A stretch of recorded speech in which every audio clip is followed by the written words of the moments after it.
Good morning, everyone. Welcome to our annual Central Oregon Farm Fair, coming to you virtually this year. Before we get started, just a couple of housekeeping reminders. Please remember to keep yourself muted until it's time for questions, or if you prefer, you can put your questions in the chat box and I will share them with the speaker during our question and answer periods. A recording of this meeting will be available and will be posted to our Central Region OSU Extension YouTube channel. If you're already subscribed to the COAREC emails, you'll be notified directly with a link. If you want to sign up to receive emails and updates from COAREC, please sign up through the link in the chat box. Our first speakers this morning are Mike Britton with the North Unit Irrigation District and Kyle Gorman with the Oregon Water Resources Department to share the water report. Thank you, Tracy, and good morning, everyone. Welcome to the first ever Central Oregon Virtual Farm Fair. Hopefully it's a first and a last. For those that don't know me, my name is Mike Britton. I'm General Manager, North Unit Irrigation District.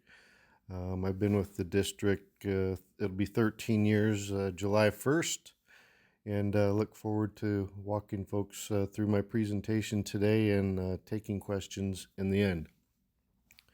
Topics today include our electronic newsletter, water order automation updates, hemp grower updates, Crooked River pumping plant project that we completed this past winter, watershed protection and flood prevention program project the district is working on, the Deschutes Basin Habitat Conservation Plan, which was recently completed, water supply investigations, our 2020 water year recap, 2021 water year forecast, and then lastly some organizational changes that will be occurring at North Unit in the near future.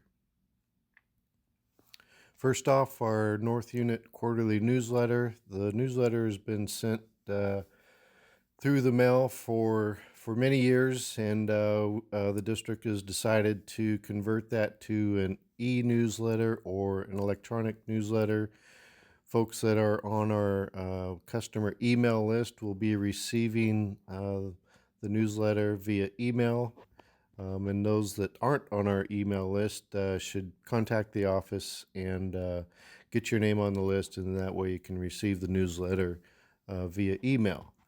We will also have copies of the newsletter in the office, and you can always find it on the North Unit website as well. Also, for those that have signed up for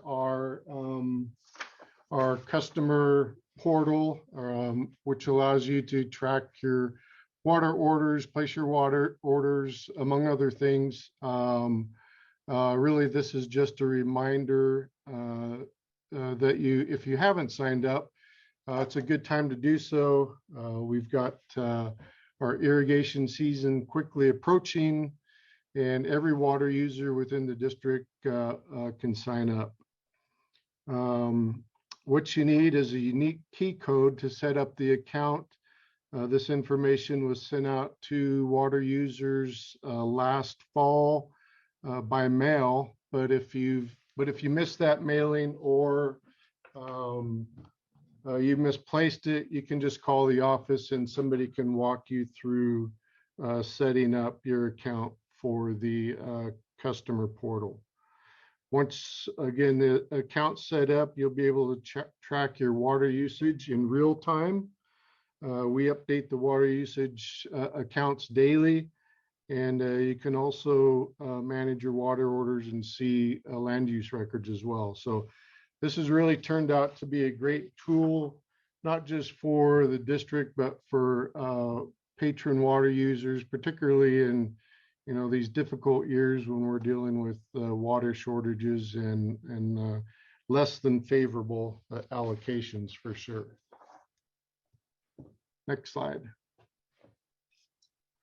So for hemp growers or potential hemp growers on the as part of the virtual farm fair, in December, Congress extended state industrial hemp pilot programs through the end of the year. That means that for 2021 irrigation season, hemp growers will be in compliance with federal law. And remember, that's important because we're a federal contractor. If they have a current hemp producer's license or permit from either the Oregon Department of Agriculture or USDA. The decision to extend the pilot programs is related due to the fact that a number of states have not yet submitted plans to USDA for approval. And surprisingly, or not surprisingly, Oregon is among those states. There is currently some state legislation being proposed, House Bill 2281, that will direct ODA, Oregon Department of Agriculture, to develop a plan and get it submitted to USDA. I guess the takeaway here that is, if you are planning to grow a hemp product this irrigation season, the district needs to have a either the license or permit on file before you can take water. So keep that in mind if you're planning to grow some hemp. And then I would also encourage folks to track House Bill 2281 for your own information. Next slide. So one of the projects we accomplished recently down at the Crooked River Pumps is installation of a variable frequency drive. For those that aren't familiar with that VFD abbreviation, it stands for variable frequency drive. What the frequency VFD will allow us to do is improve upon our pumping operations down at that facility.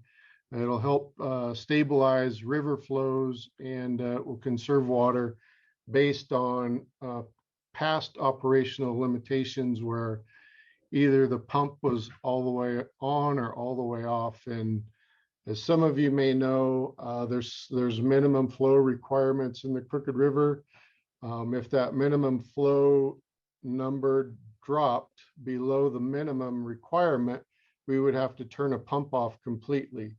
And that could be as much as 15 to 20 CFS, even if we were short 1 CFS on the minimum flow requirement. So that VFD will give us the ability to continue pumping within that range versus turning it all the way off and losing that water in stream. The project cost was about $250,000, which was largely funded by U.S. Bureau of Reclamation Water Smart grant, and also with some financial assistance from Central Electric Co-op. So go back one more, sorry. With the HCP in place now, it's ever more important that we're able to have better control of our resources, and this is just one project that will help us do that. And for those that aren't familiar with the Crooked River Pumps, that's an aerial view just east of Terrebonne. That's the Crooked River and our flume crossing it. And then the picture on top is the variable frequency drive, is the gray box. And then the white pump or motor that you see that says Riverside on it, that motor was rebuilt in order to accommodate the variable frequency drive. And then the picture at the bottom is the VFD that was installed. So I think it's going to be a great project. It'll yield us some water. It'll help improve environmental benefits on the Crooked River, and we're excited about trying that out this season. Okay, Tracy, next slide.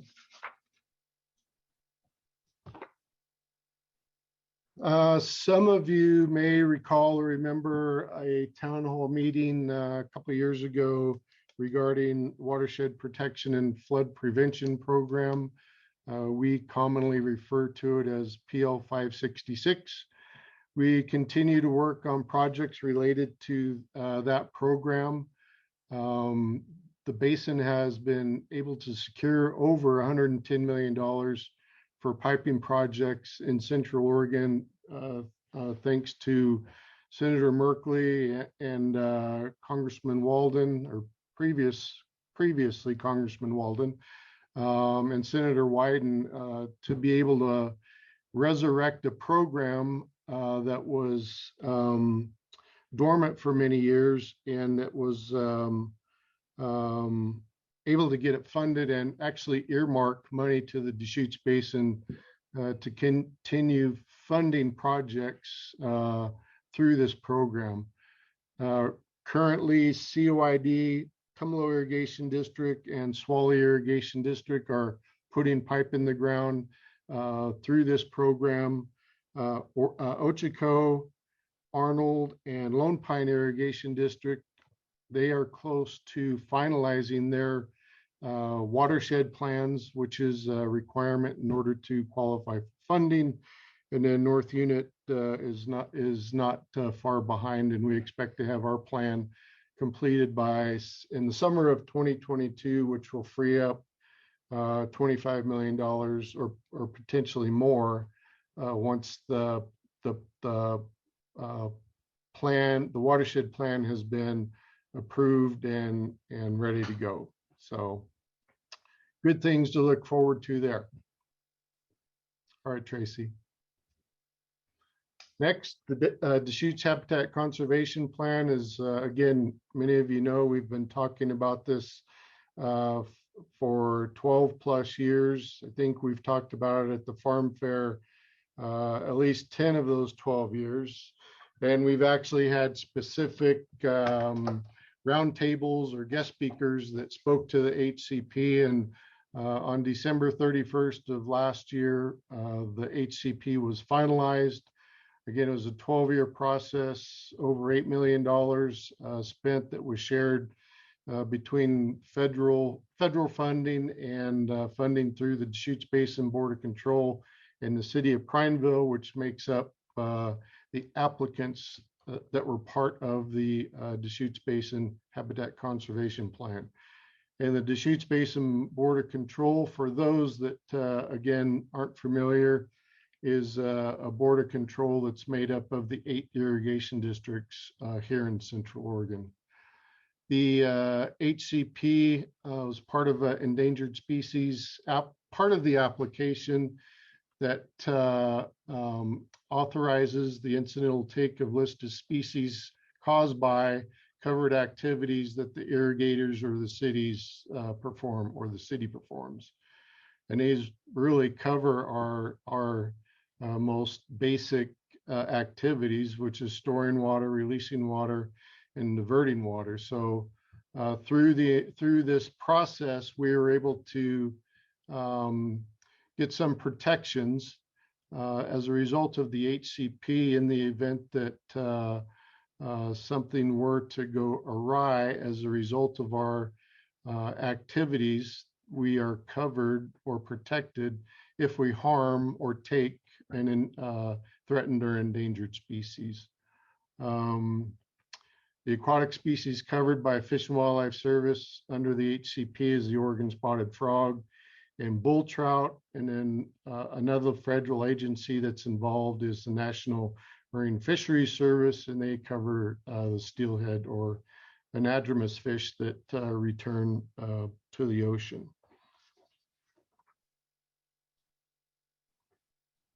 This is really all I have on the HCP. I will be sending out a briefing paper next week to district patrons and water users and landowners that spells out what exactly North Unit's requirements are under the HCP. Remember, the HCP is 800 plus pages long, but I will extract the excerpts for the elements that North Unit is specifically required to meet. And then also along with that, and with the next couple slides, I will also talk about in the briefing paper some of the work that the district's been doing to try and find additional water supplies for the district as a result not only of the HCP, but as a result of ongoing dry and drought years. And then lastly, on this piece, I'd just like to remind folks that without the HCP, we would likely have lost the lawsuit back in 2014 or 15. And if you recall, the lawsuit essentially wanted the river returned back to a natural state, just open up all the gates at the reservoirs and let the river run naturally. But because we were working on the HCP, the judge saw favor in us and actually ruled in our favor in that case, which is not common when irrigation districts are going up against environmental groups. The HCP isn't perfect, but it provides a path forward for the next 30 years. And I guess it's better than what the outcome could have been if we had not had it, or at least not had been working on it. So if we had not been where we were a few years ago, we could be without any water, and we'd be marred down in multiple years of lawsuits costing millions of dollars each year. So again, the HCP isn't perfect, but it's certainly better than what the options were should others prevailed in the lawsuit. So I'll leave it at that. Next, Tracy.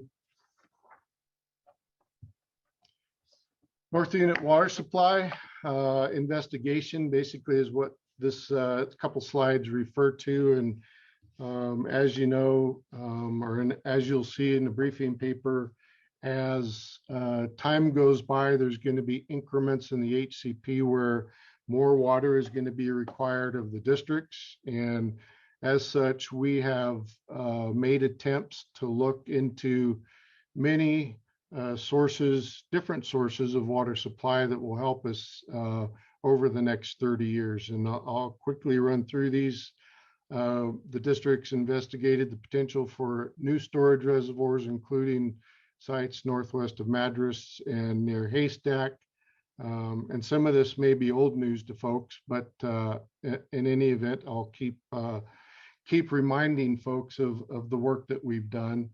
We've considered the expansion of Haystack Reservoir by both in capacity at its current location by raising the dam, and the potential to expand the reservoir back to the southeast. We've looked at bulges in the irrigation system, and not just our own system, but others, to serve as temporary storage facilities to capture event water resulting from weather or operational events. And for example, thunderstorms, or if we have a canal gate to go haywire or something to that effect, then we can capture that water versus just letting it run out the tail end. We've investigated the potential for installing well fields or groundwater pumping stations next to or near the district's delivery system as a supplemental supply of water. And most of that investigation was down around the Redmond area, out near the airport, and much of it was on BLM ground. So as you'll see in the briefing paper, those types of projects have significant hurdles related to them, as do many of these others. We've also looked at and continue to look at Lake Billy Chinook as a potential source of water. Again, when you look at the size of that project, it can be simply infeasible or just too overwhelming to accomplish. Actually, yesterday I met with the city of Bend to talk about using or claiming their recycled or reclaimed water from the reclamation facility east of Bend, out by Pronghorn Resort. They've recently upgraded their facility to Class A water, which is is actually probably cleaner than the Deschutes or Crooked River that we receive today, but is also approved for agricultural uses as well. So we agreed to look at a feasibility study to see what that would take and some of the other implications that could be in front of us. As you know, there's a stigma about putting recycled or reclaimed water from treatment facilities in irrigation canals, not just for the nutrients that may come along with it, but also for spilling back into natural waters such as the Crooked or the Deschutes River. Next, Tracy. As some of you recall, we completed a system improvement plan a couple of years ago, and we've been working on that since that time. And we continue to make strides in completing that plan. And again, that's part of the Watershed plan and the PL 566 program that we've been working on to make not only improvements here in the district, but improvements in the basin in general. All of the irrigation districts in Central Oregon have completed system improvement plans, and those are the plans that they're all working off under the PL 566 funding program. We've surely investigated interdistrict transfers and water marketing ideas where water becomes available through urbanized lands or fallowed lands in other districts. That has been an ongoing conversation for quite some time, and I believe we'll be able to have a inter-district transfer with COID this summer as a pilot project, just to see how it works and what the pitfalls may be, if there's any at all. And then COID, along with Deschutes River Conservancy, has been working on a water marketing program through a Bureau of Reclamation Water Smart grant, and I suspect that that will identify some opportunities in water marketing for between North Unit and the other districts in the basin. And we, the district actively participates in state and federal funding, or lobbying, I should say, for funding. The PL 566 is a perfect example of where our federal lobbying has paid off. We've been able to get a lot of money in the basin thanks to our efforts back in DC. And then at the state level, we were able to obtain $10 million, which isn't a lot, but it is a lot for the state of Oregon as match for the PL 566 money or other federal type funding that we're using. The 10 million was part of the lottery bond funds, which was when COVID began. Lottery sales fell. The lottery fund, a lot of the projects were scrapped, including ours, but it actually came back and is in the governor's biennium budget. So it's a line item in the budget. Lottery sales have improved, and actually I saw something yesterday or day before where the state's economic forecast is actually better than what they were predicting earlier in the year. So things are looking good for us at the state level as well. And we also are engaged at the state and federal level, obviously with water and environmental issues that we deal with on a daily basis.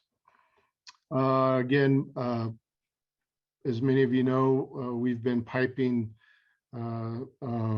ditches and laterals and doing lining in various forms within North Unit Irrigation District for many years. I've been with the district it'll be 13 years, July 1st, and I think there's only 1 year so far that we haven't put a pipe in the ground. So we continue to do that, and from day one, that was kind of some of the marching orders I received from the board was to get as much of the district piped as possible.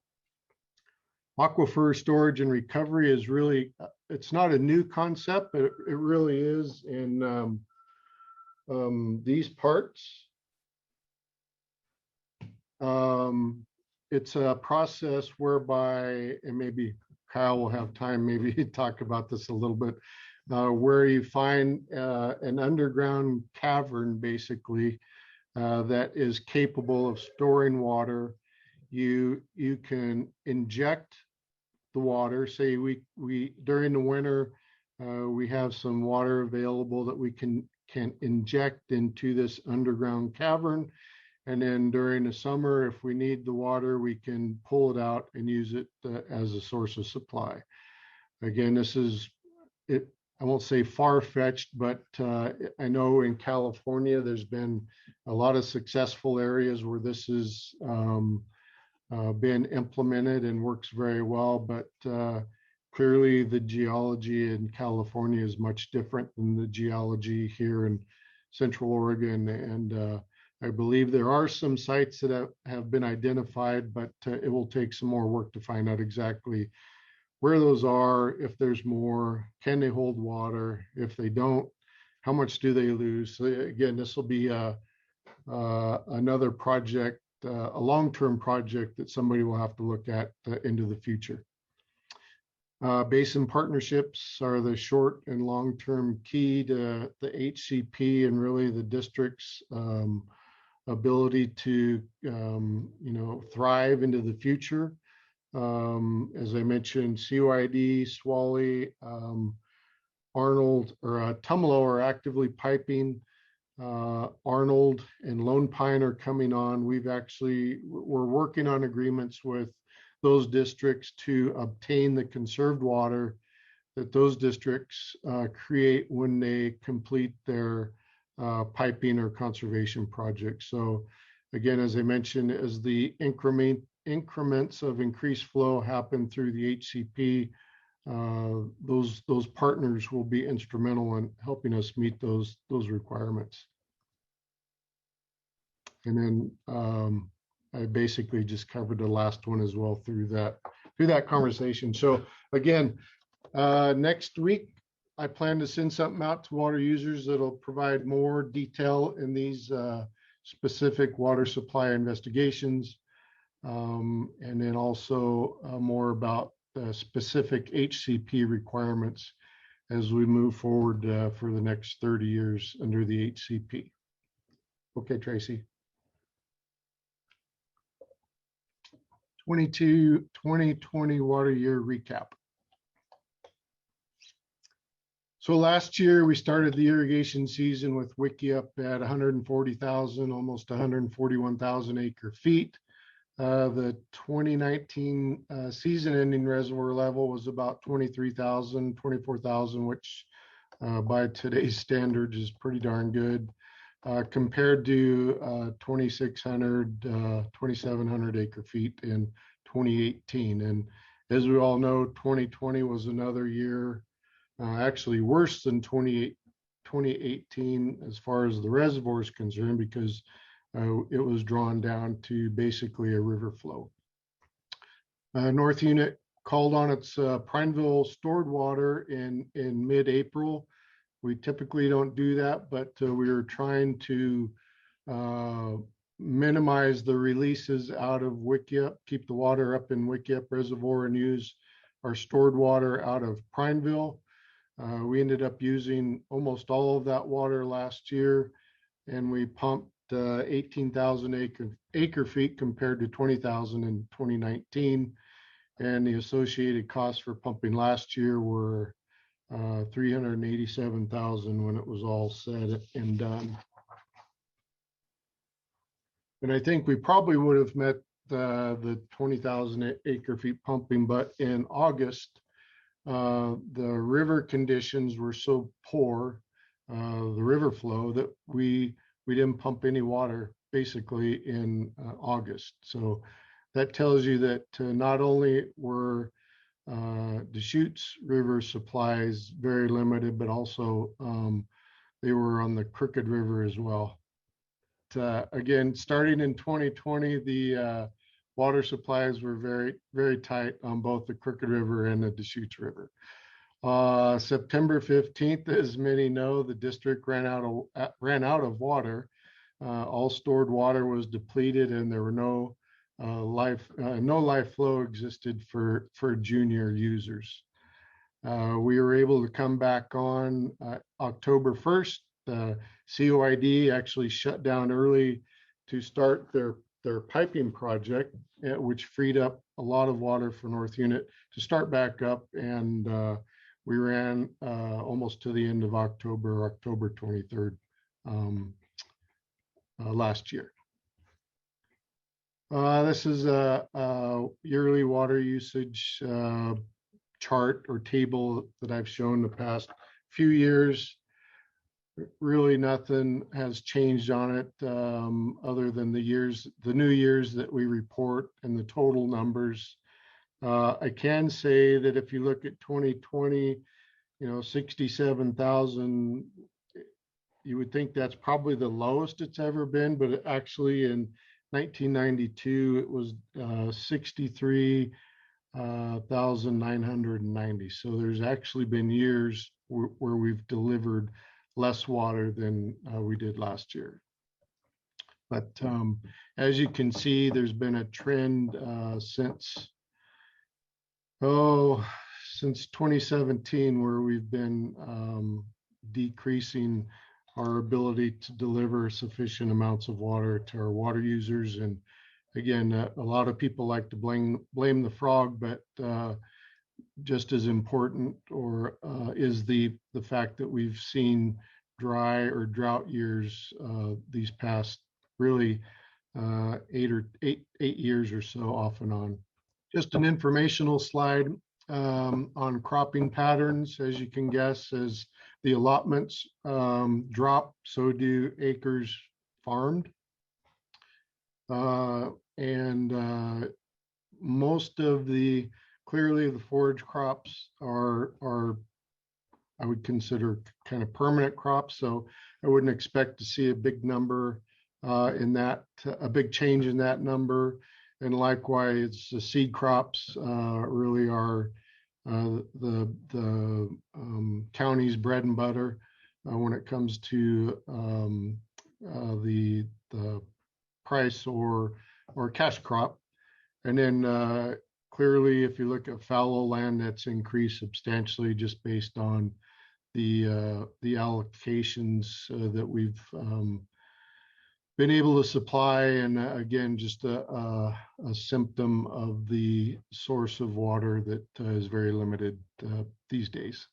Just another informational slide that correlates the snow, percent of snow. There's a map that I think Kyle will share in the next presentation that shows the percent of snow in the basin. I really don't have much to say about this one other than you can take a look at the allotments and see how we've been decreasing not only our allotments, but some of the carryover in the reservoir has been decreasing as well, as we've drawn the reservoir down more and more each year. So as I mentioned, there's not been a lot of years that have been average or above average. And we need, I would think, several years like 2017 to really get us out of the hole that we're in today. Going back a few prior slides, I mentioned that we ran out of water on September 15th, and the next few slides will kind of show what happened during that period. And honestly, it's an event that I haven't been able to explain, and I don't know if Kyle could, but typically in past, when we've run the reservoir down very low, the natural head of the reservoir will dictate the amount of water that's being cut back during the release. So for example, if we're releasing 800 CFS and the reservoir is dropping, typically what would happen is you would see a 10 to 20 CFS drop in the release that would be naturally occurring simply because the head in the reservoir is dropping as the reservoir is being drawn down. So that's kind of I compared 2020 to 2018 because in 2018, we also drew the reservoir down to basically nothing. So the next slide refines this one a little bit more. There you can see the blue line on September 15th, the bottom fell out of it. We went from about 1,200 CFS down to 600 overnight, essentially. And again, I have no explanation as to why that happened. When you look at the green line above it, is what we were anticipating happening going forward, just that gradual decrease in the release as the head pressure dropped in the reservoir. And then this is even refined further. We went to bed on September 14th. Next day, woke up and we had lost 500 CFS essentially. And for me again, I just don't. Nobody knows why or how that happened at that point. And again, maybe Kyle has some ideas, but that's something we'll definitely need to keep in mind this irrigation season, should we get in a position where we're running that low and we have that kind of discharge going on. And then as a result of the reservoir being drawn down so low, the Deschutes River turned green. And there was a lot of press, a lot of media about that. Obviously, that's not good for anybody, especially somebody that's in the irrigation business. We received a lot of calls, a lot of complaints, a lot of media attention. This water, actually, when I saw it at our headworks or diversion there in Bend on Division Street, it was more of a gray-green color. It was really an odd color, but this ran from Wickiup clear through the city of Bend, and who knows, I'm guessing it made it all the way to Lake Billy Chinook. But this is just another item that has brought more attention to how the river is operated, how the reservoirs are operated, and what can we do to prevent this from happening in the future. Just as some anecdotal information, as the reservoir draws down, once it gets to about 3% of capacity, or about 6,000 acre feet, that's when we start to see the sediment being pulled out of the reservoir, which we're assuming turns the river an odd shade of green or gray, whatever the color might be, wherever you're standing on the river at that particular time. So I think there may be efforts in the future to set a minimum pool level for Wickiup.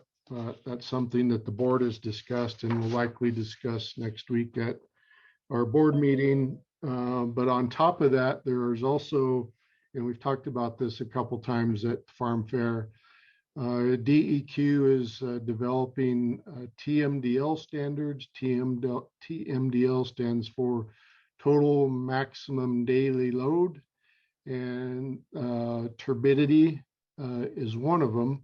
So there will be a standard set at which you can't exceed a certain amount of turbidity or turbidity load in a river for a given time period. So that's another, could be a significant challenge for us in the future, should those TMDL standards be such that they'll be difficult to meet. I know There's been a lot of pushback on those simply because some of those standards were greater than the naturally occurring conditions, which made no sense to a lot of folks, and a reason, I believe, for a lawsuit and a delay in establishing TMDL standards statewide. Again, just for some information and background, comparing recent years allotments with the last real kind of drought period that was experienced in the early 90s. We're bouncing around that those allotment numbers compared to these years and those years. And I suspect, going forward, at least for this year, we'll probably be looking at similar allotment numbers to 2020, and potentially even less, depending on how the rest of the winter or spring plays out, not only locally but up in the Cascades as well.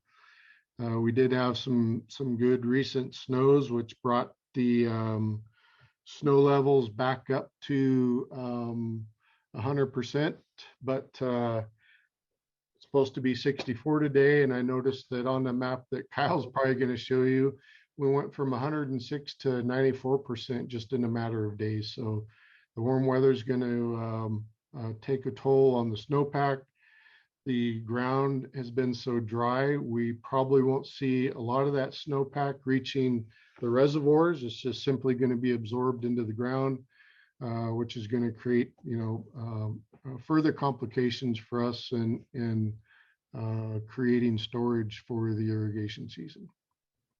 And then let's go to questions, Tracy, and then we'll come back to that slide. Okay, if you have any questions for Mike, feel free to unmute yourself and ask, or you can always put it in the chat box.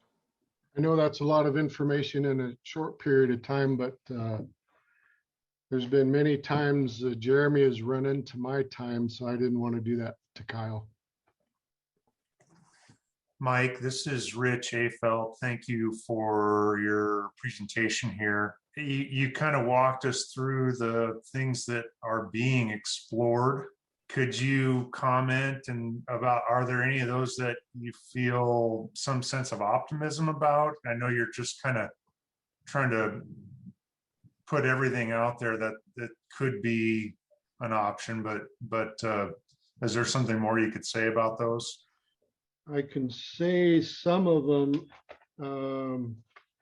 I would say not all of them have been vetted fully at this point. The reservoirs, new reservoirs, expanded reservoirs, still something that could have some time spent on.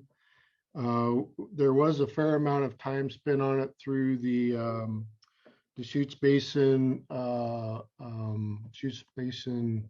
study. There was a several-year study with a group of people a few years ago, and it did a cursory review through the Bureau of Reclamation of those sites. And unfortunately, the Monner site, which many of you know if you've been around, at least from the 80s, it was looked at as east of Madras here. It has the Trans-Canadian gas line running through the bottom of it, and it has Pacific Core transmission lines running through that area as well. So, that's just those two things alone create quite a challenge or hurdle. It's not to say it's not doable, but you look at that and you say, okay, we'll set this one over here and let's move on to the next one. Just looking at the list, at the top of the list is really our ability to work with our partners in the basin. That's really where we'll be able to mine the most water most quickly at this point. And I think probably the next best option that's been looked at or being looked at could be the Lake Billy Chinook project, which again, just having really started looking at that project is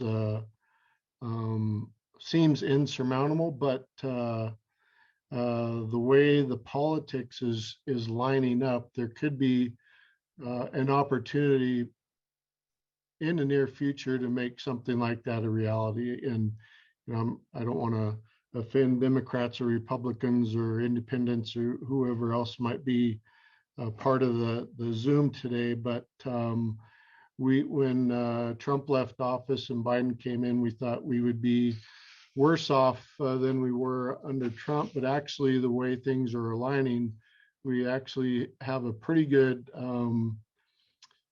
idea or a better position politically with Senator Merkley, Senator Wyden, now Congressman Bentz, who we've worked closely with in the past, are in key committee positions, as well as some of the appointments that President Biden has made have been somewhat favorable to do the things we want to accomplish, and I think will be helpful when we're able to go back to DC and start lobbying for funding for a lot of these projects.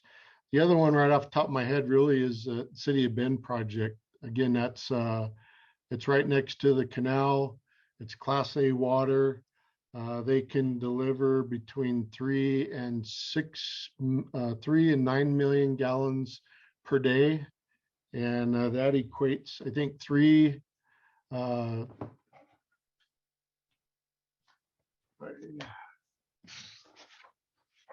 if you guys do the math, I think 3 million gallons per day is I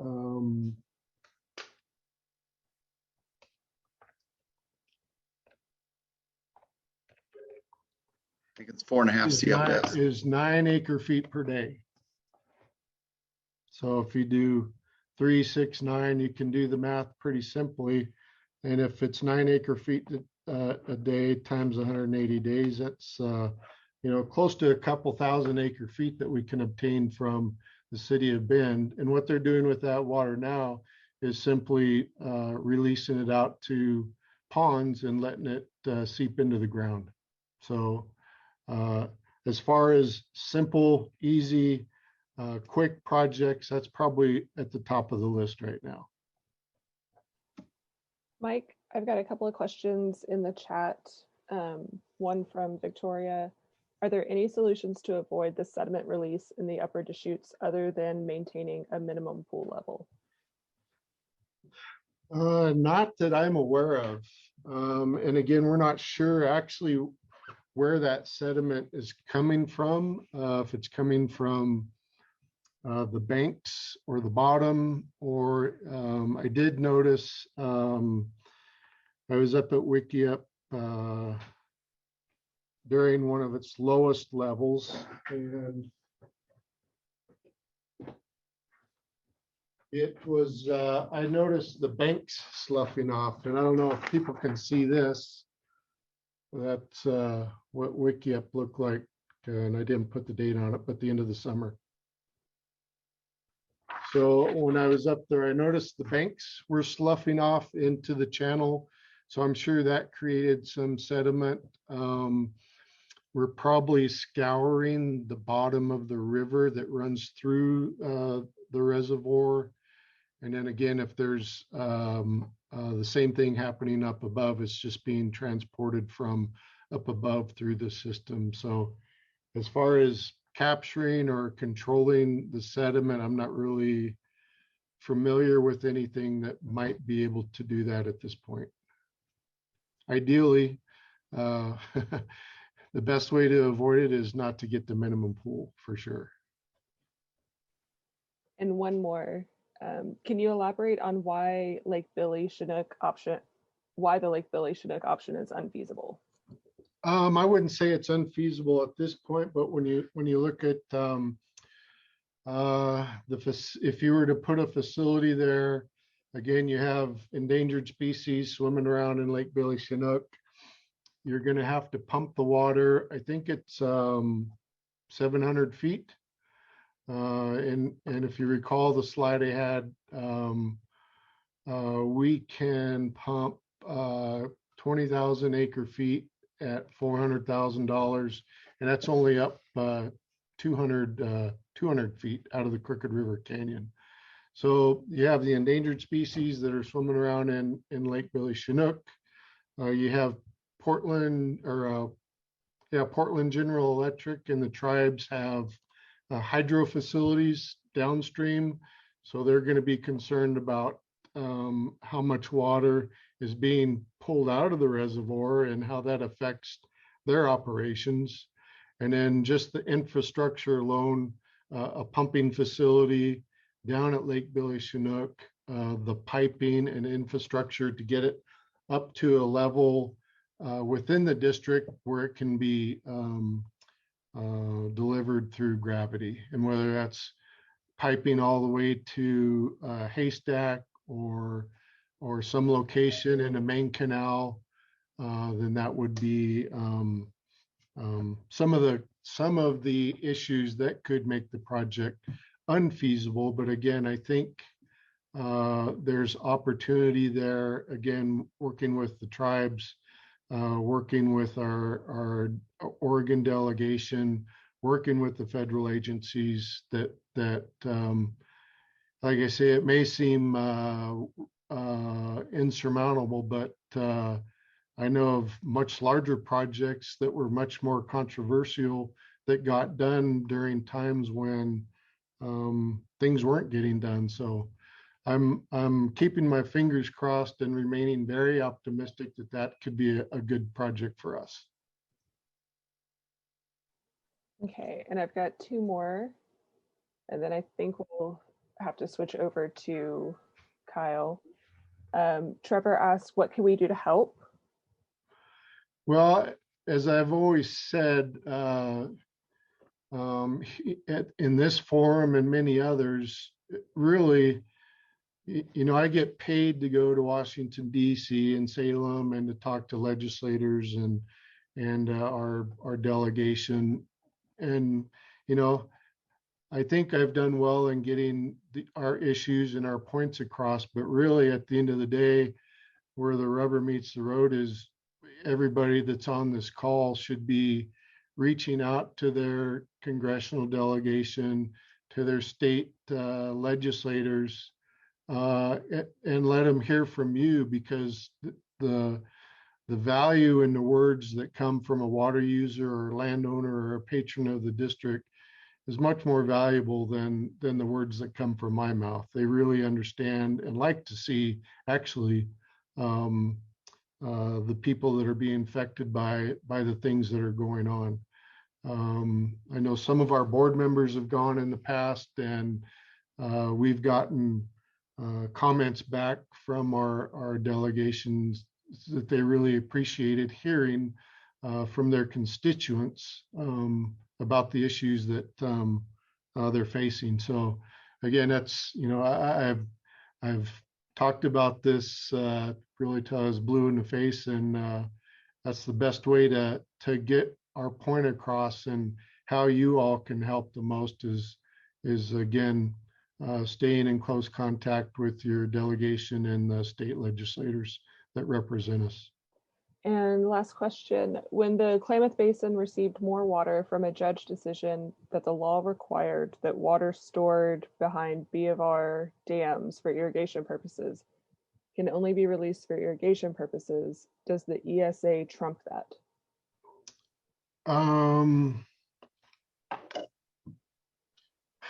I would say ESA trumps just about everything these days, but there's more to that.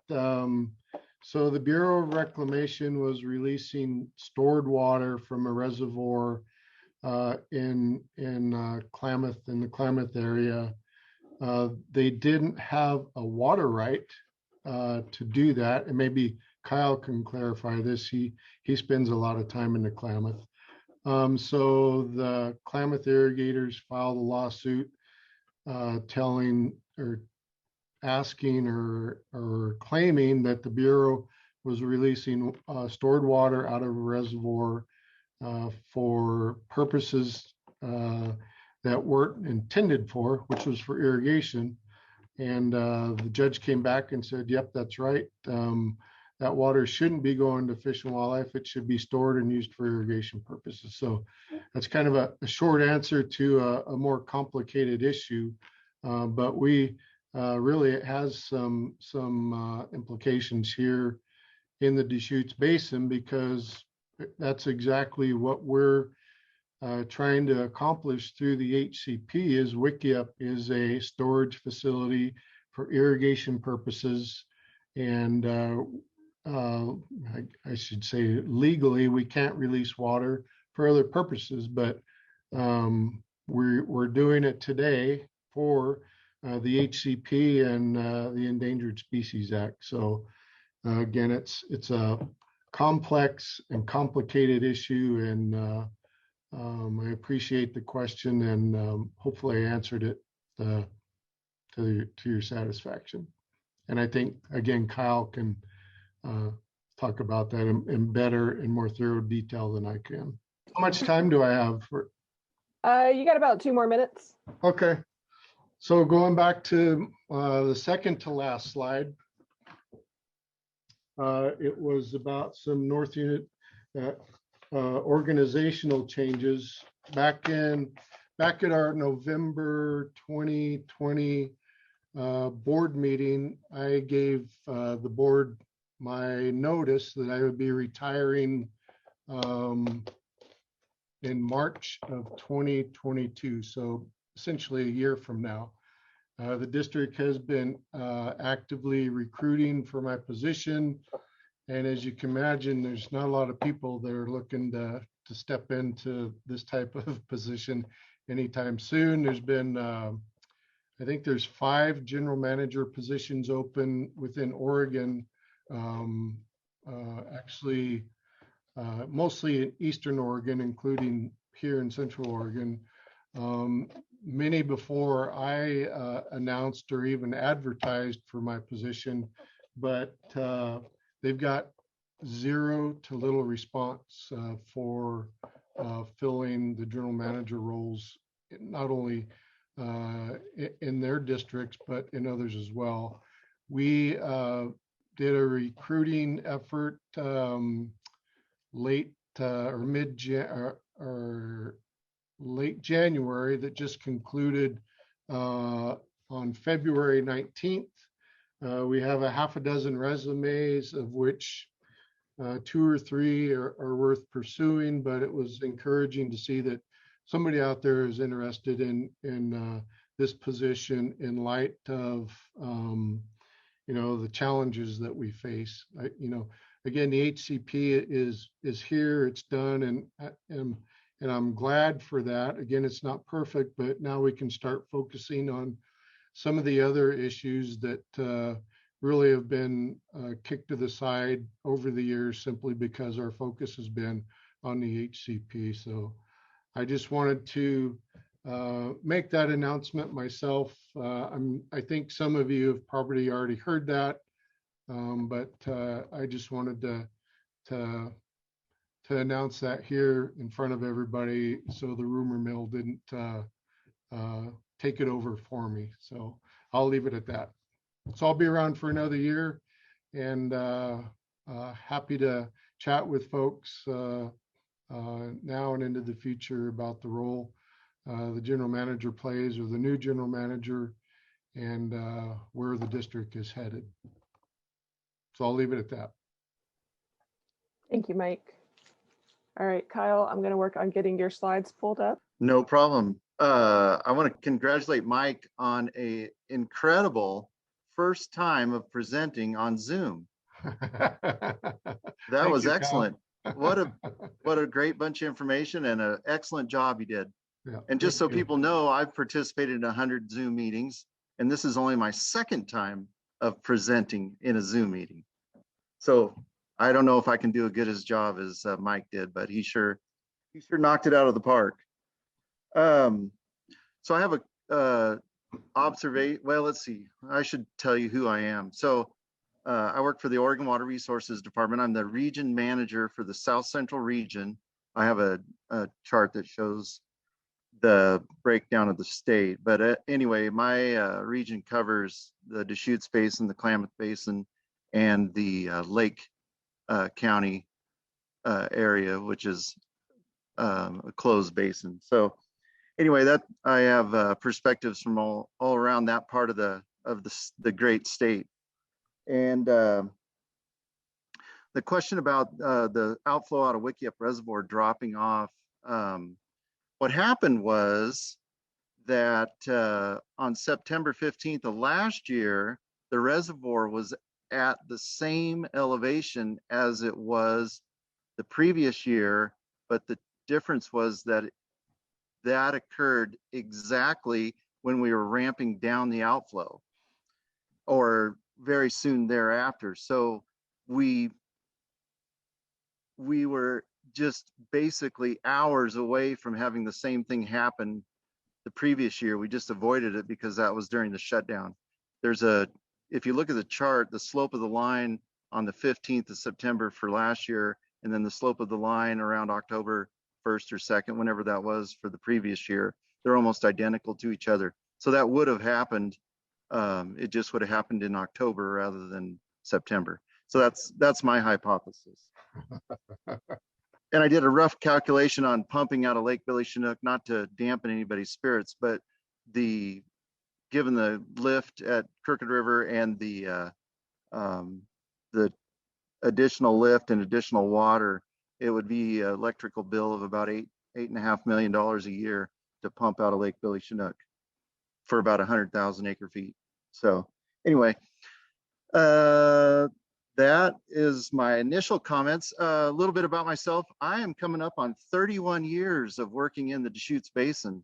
So it's a lot of ups and downs, but I will say the last couple of years, there's been a magnitudes of changes in how water's managed in the basin.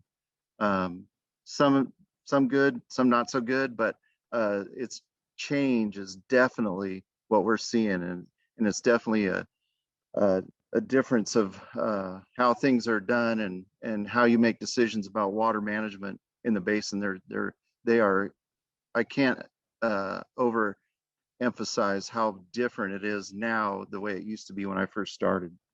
The PowerPoint I'm going to have is pretty highly technical. We have a resident PhD in our office in Bend, and he put this PowerPoint together. So I'm going to try to sound intelligent while I talk about it and we go through it. But Jeremy and I split duties. There was a irrigation district download this morning, so he participated in that, and I drew the straw to give the presentation here. So anyway, Jeremy's the water master for the basin. He and I have been sharing duties for 20 years now. I've been the region manager for about 20, and Jeremy's been the water master for 20 years. And we work out of Bend. So you're looking at Sparks Lake there. That's kind of the headwaters of the Deschutes River, but it just doesn't flow over the surface as the headwaters. It's underground for a ways. Anyway, we can go to the next slide. And so here's our snowcat sitting on sand at Davis Lake. And this picture was taken February 8th. So as you can see, there isn't a whole lot of snow around that side of Davis Lake, but granted, it isn't that deep in even good years at that location, but it's an indicator of what kind of water year we're having this year. So I'll give a little bit of a overview of the District 11 Water Master, how we're seeing our precipitation and snowpack this year, and then a little bit of forecasting, if you can believe what the forecasters are saying 3 to 6 months out, and then about conditions for the reservoirs. So if we can go to the next slide. So the District 11, the Deschutes Basin Water Master, gained a little bit of area recently. We had a little bit of structural reorganization within the agency. Those different colored basins are Water Master districts, and we have 21 districts, and Jeremy's happens to be the biggest one, or nearly the biggest one now. Next slide. Oh, Yeah, so this is zoomed in to that district. We have 60 stream gauges. That's the most in any basin in the state. The area is just under 12,000 square miles. So put that in perspective, it's larger than the state of Maryland, and it's just shy of half the size of West Virginia.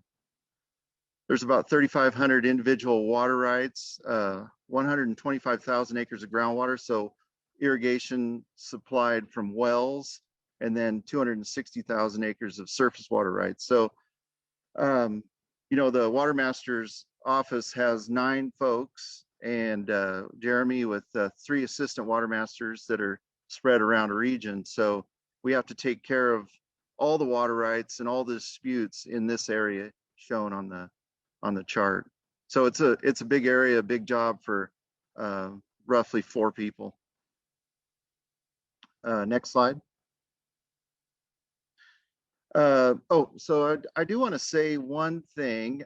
Since we're kind of focusing in on Jefferson County, one of the assistant water masters is funded through county funds. So the Deschutes, Crook, and Jefferson County contribute money so that we can employ an additional assistant water master for the Deschutes Water Master District.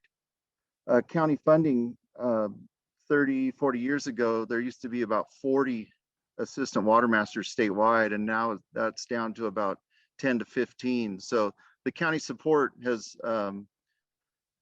dwindled over time statewide, but I want to thank the counties in Central Oregon for their funds that they provide for us to hire an additional water master.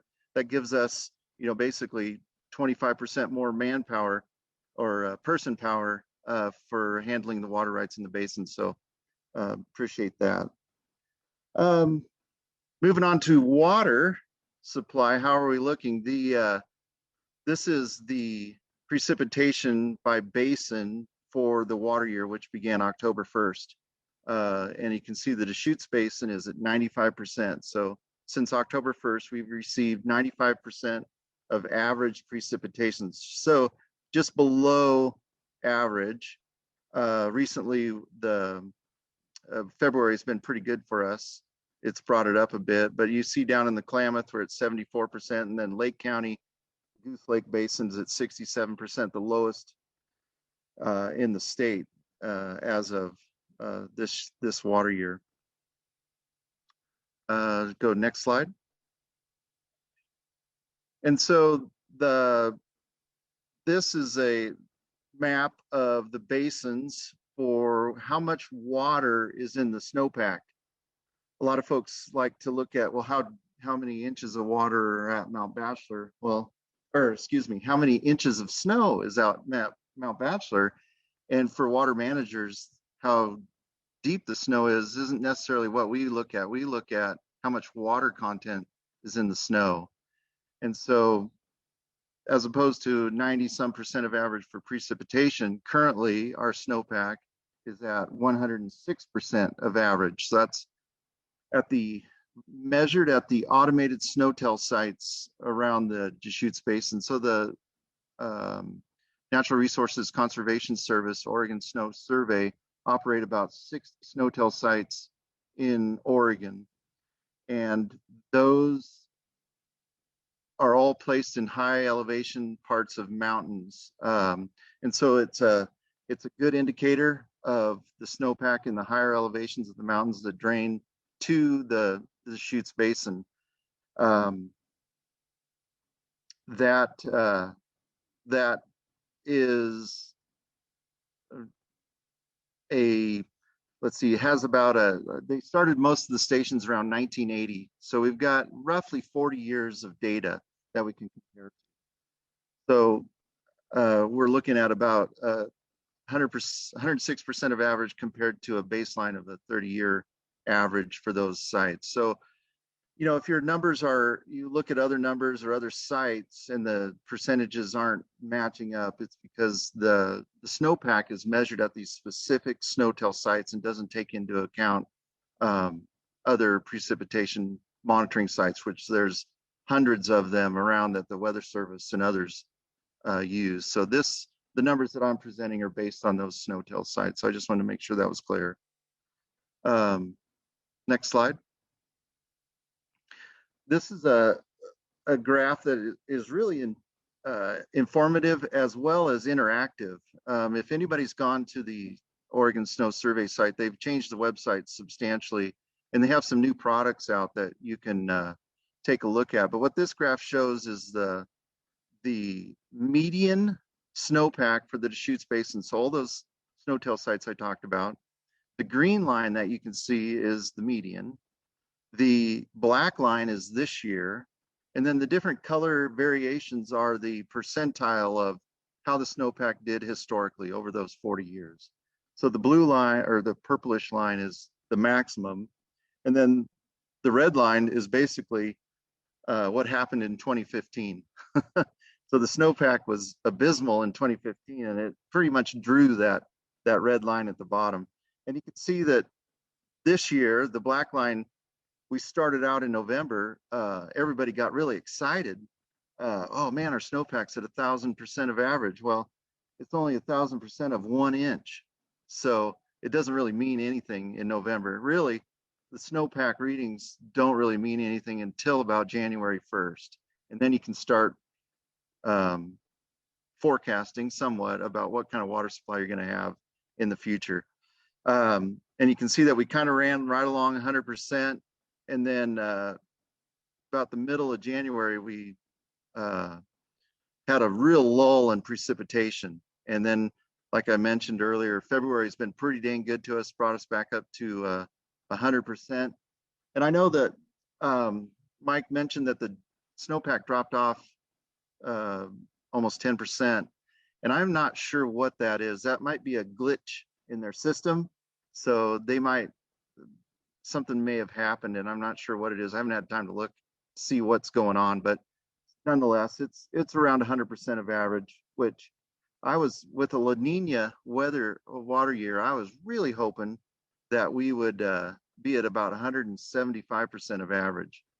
But I hopes didn't come true this year. So it's better than last year.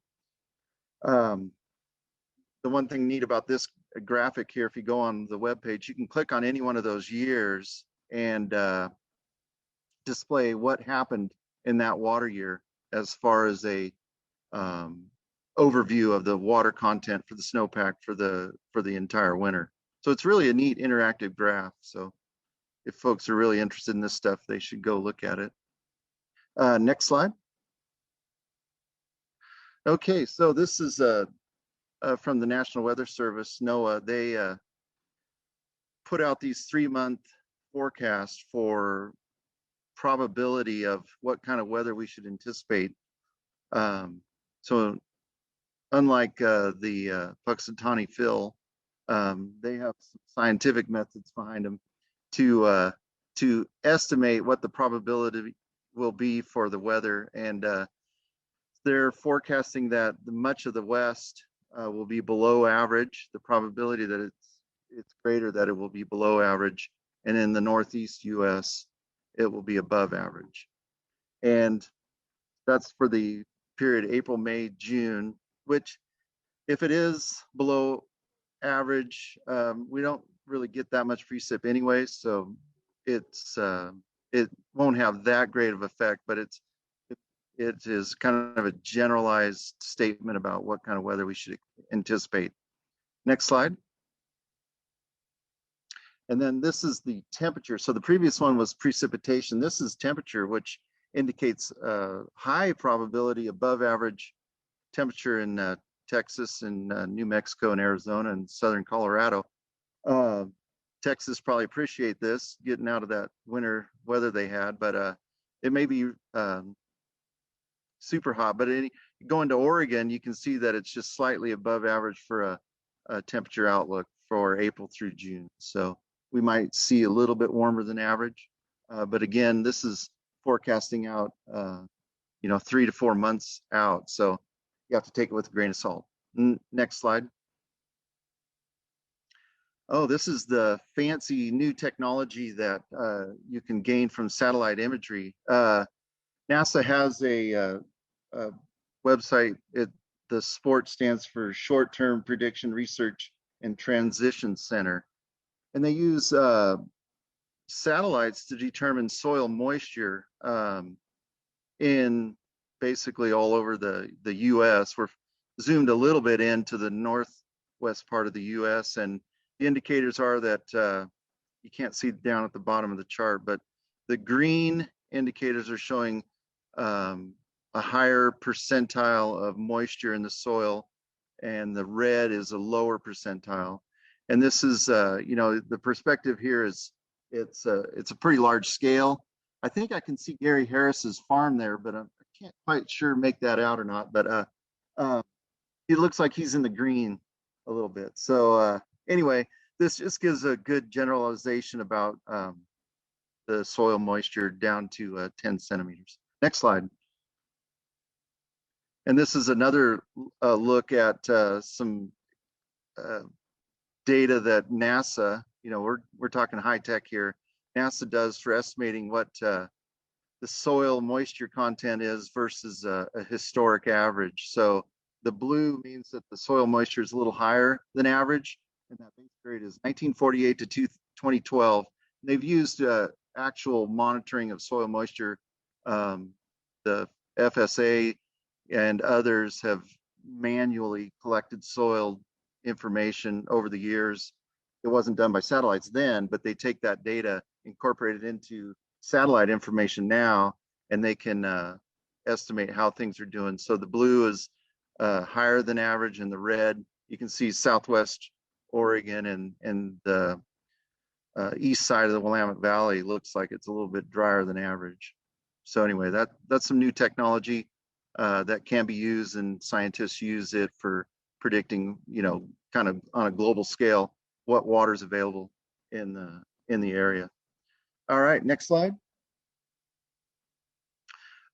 This slide is, I want folks to really digest what this slide is saying here. So it is the U.S. Drought Monitor puts these out, I think bi-weekly or maybe weekly, but if you look at the red, and that area encompasses eastern Deschutes County, a good majority of Crook County, and then a good portion of eastern Jefferson County, that D3 extreme drought is an indicator of what kind of conditions we are, and those cumulative conditions over a significant amount of time gives a good explanation of, you know, what we're experiencing now.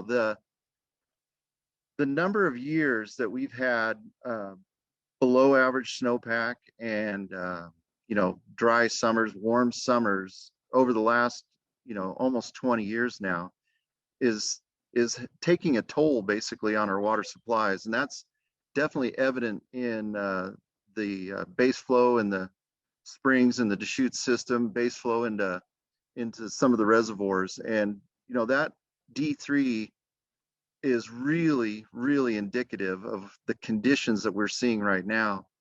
And then you look down in the Klamath, and they're just in perpetual drought in the Klamath Basin, as well as Western Lake County.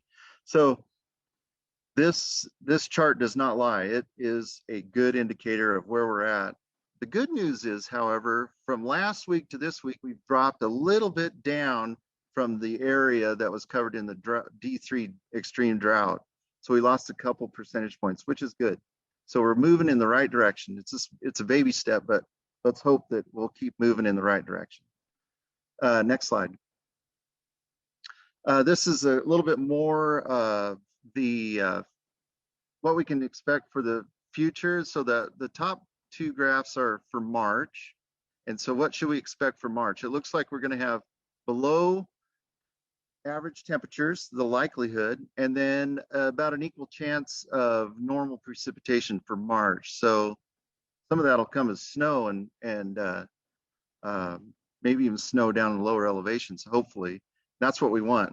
We definitely want more snow during March, and it not to run off and melt until later. So that's good news there. The bottom section again is the March, April, May forecast, and it's showing, you know, in the Southwest Texas area above average, but Washington's going to be below average potentially, and then they'll have above average precip. So the Columbia Basin stream system might do pretty well for this summer. So let's keep our hopes that those two, the below average temperature and the above average precip, moves down into Oregon a little more.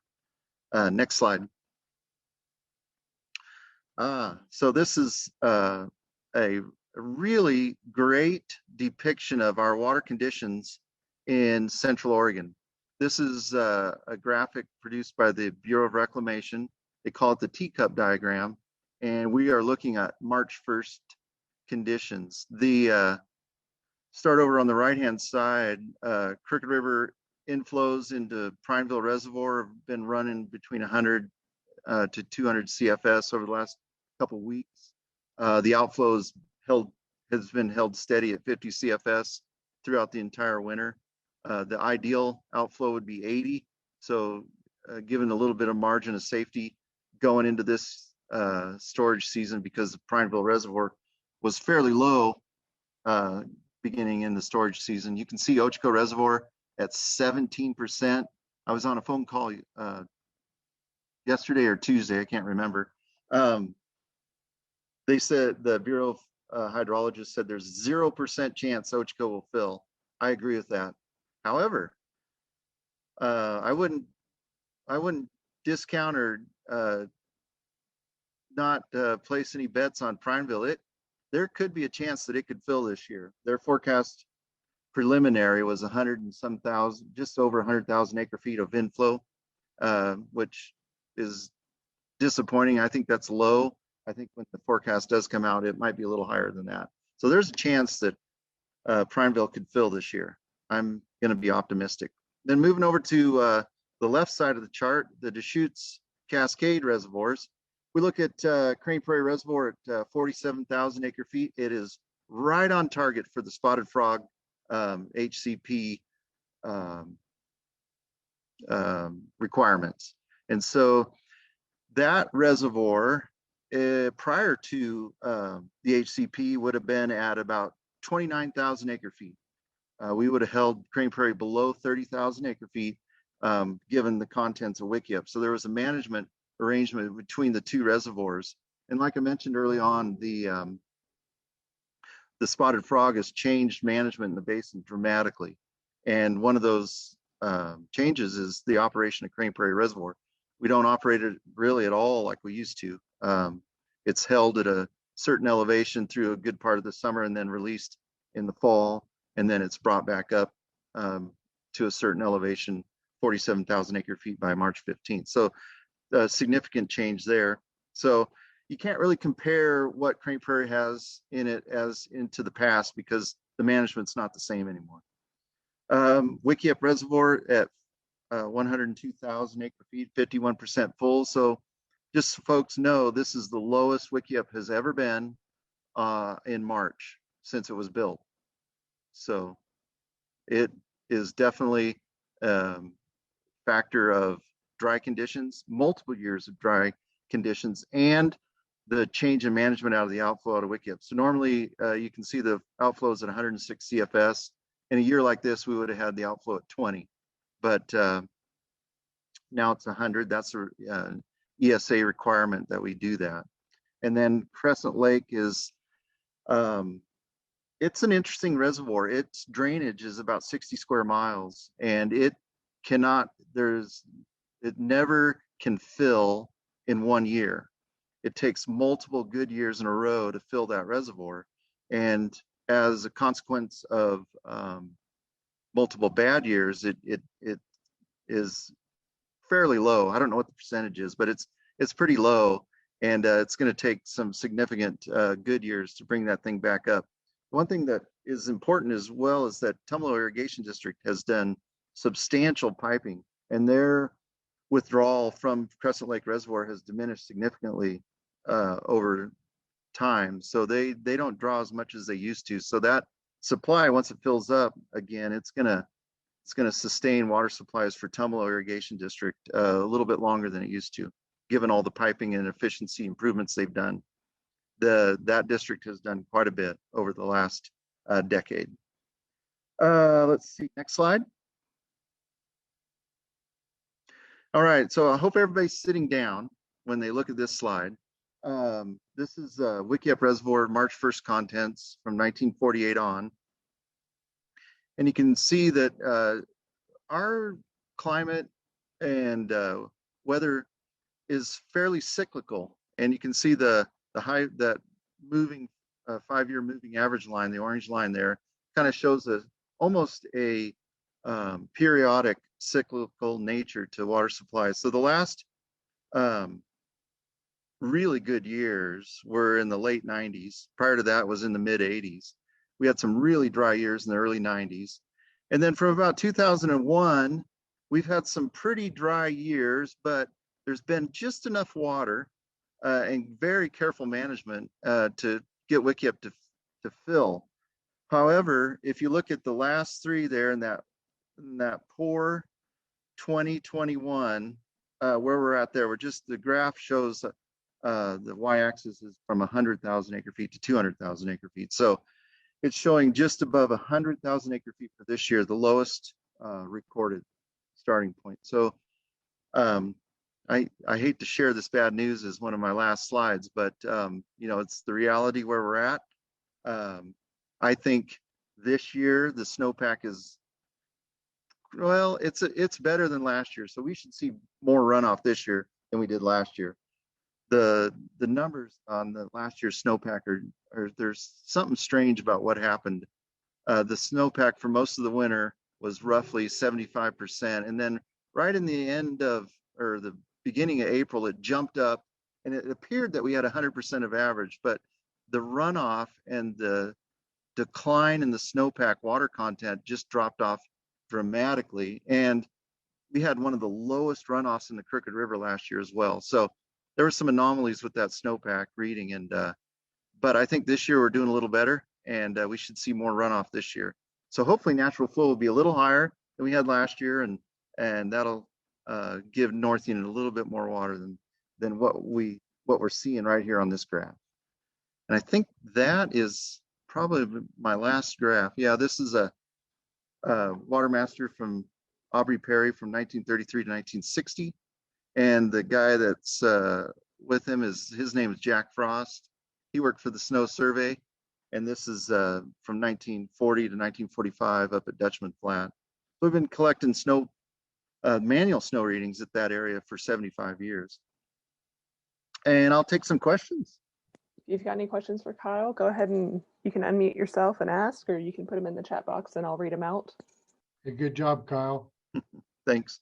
Hey, I'm assuming that there will be some drought declarations requested from various counties this year. Is there value? I mean, we've done it in the past, but I know it frees up some funding for folks and provides some flexibility in moving some water around it, but is there really any value in those declarations? Well, yeah, I mean, it depends on an individual's circumstances. If there is a drought declared in a county, then the Water Resources Department has some tools for folks to either apply for a drought emergency permit, drought emergency transfers, that sort of thing. So water, what it's designed to do from our standpoint is that water movement is much more streamlined, and you can get water moved around easily. You don't have to go through the normal review processes that you would otherwise. So it helps from that standpoint. Now the funding comes from the federal government and not the state. So there's some interplay between the federal government and state when there are declarations, but it gets a little bit more complicated. But I do know that that's one of the things that the department can do for folks. Thanks. Somebody asked, how important is Crescent to North Unit? So Crescent Lake is solely storage for Tumalo Irrigation District. And so it really doesn't have an effect on North Unit. Hey, Kyle, this is Rex. I asked that question, but I was wondering, as far as natural flows are concerned, does Crescent play in a lot to the natural flow regime where North Unit might capture some water? Well, it does. I'm trying to think relatively how much. So it's a pretty small drainage, like I said, overall to the entire upper Deschutes drainage. They do capture some of the natural flow when they're storing water. The runoff for that drainage is later, May, June, July is when we see the runoff for that. So if there's a chance you could pass some of that runoff through the reservoir, that would help North Unit. But typically, Tumalo is storing everything they can. So North Unit just gets what they can. I mean, there's a little bit of water right priority date things that you have to work out. Their second right to store is junior to North Unit. So Tumalo has to be careful and make sure that water gets passed through to North Unit. So it has a little bit of effect, but not a whole lot. Somebody asked about the snow water content at 105%. How does that compare to 2020? I looked at the graph on that one webpage just before this talk. Like I said, the 2020 was a weird year. The way the snowpack readings showed up. Like I said, it was about 15 inches of water, where 20 inches is at 100% at the peak of the snowpack. And right during April, it jumped up and then it tailed off really fast. So I think March 1st, we were probably at that about 75 to 80% of average. The other thing last year, and I was on that same call with the Bureau, Bruce from Ochoco Irrigation District mentioned that last year when he did his snow survey at Marks Creek snow course site, last year there was no snow there, and this year there's over 5 inches of water. So at a lower elevation, we have a lot more snow. He said it's 165% of average at that snow course compared to average. So in my eyes, that means there's a lot more snow at lower elevations that's below the snowtail sites. So that means that runoff should be better this year, in my mind and experience. Hopefully that answers your question. I'm remaining positive that we'll have better runoff in the Crooked River this year. Can't say for sure on the Deschutes. It may be fairly similar, but let's hope for a better runoff. We still got another month or so.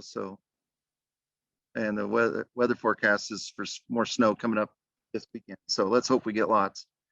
What's my estimate for April 1st? So back in January 1st, I made an estimate of 118,841 acre feet for Wickiup on April 1st.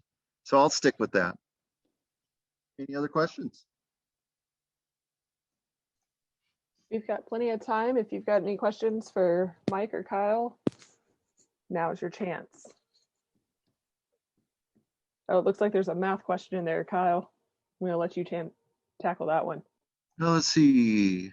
November to March equals 5 months, 150 days, 1 CFS, 2 acre feet, 100 CFS out of Wickiup for now versus 30 historical, 70 CFS difference. Yep.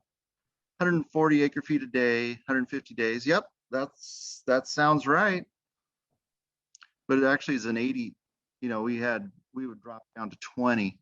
So it's really 80 CFS, so a little bit more than 21,000 acre feet. So let's say that prior to the spotted frog settlement and HCP, we would have had 20 CFS coming out of Wickiup. Roughly, we could expect about the reservoir to be today at about 127,000 acre feet. So it'd still be pretty low. Well, everybody keep the fingers crossed for more snow. Absolutely. All right, and I believe we can take a break a little bit early, it looks like. Oh, wait, hang on. Evan's in with the last minute question.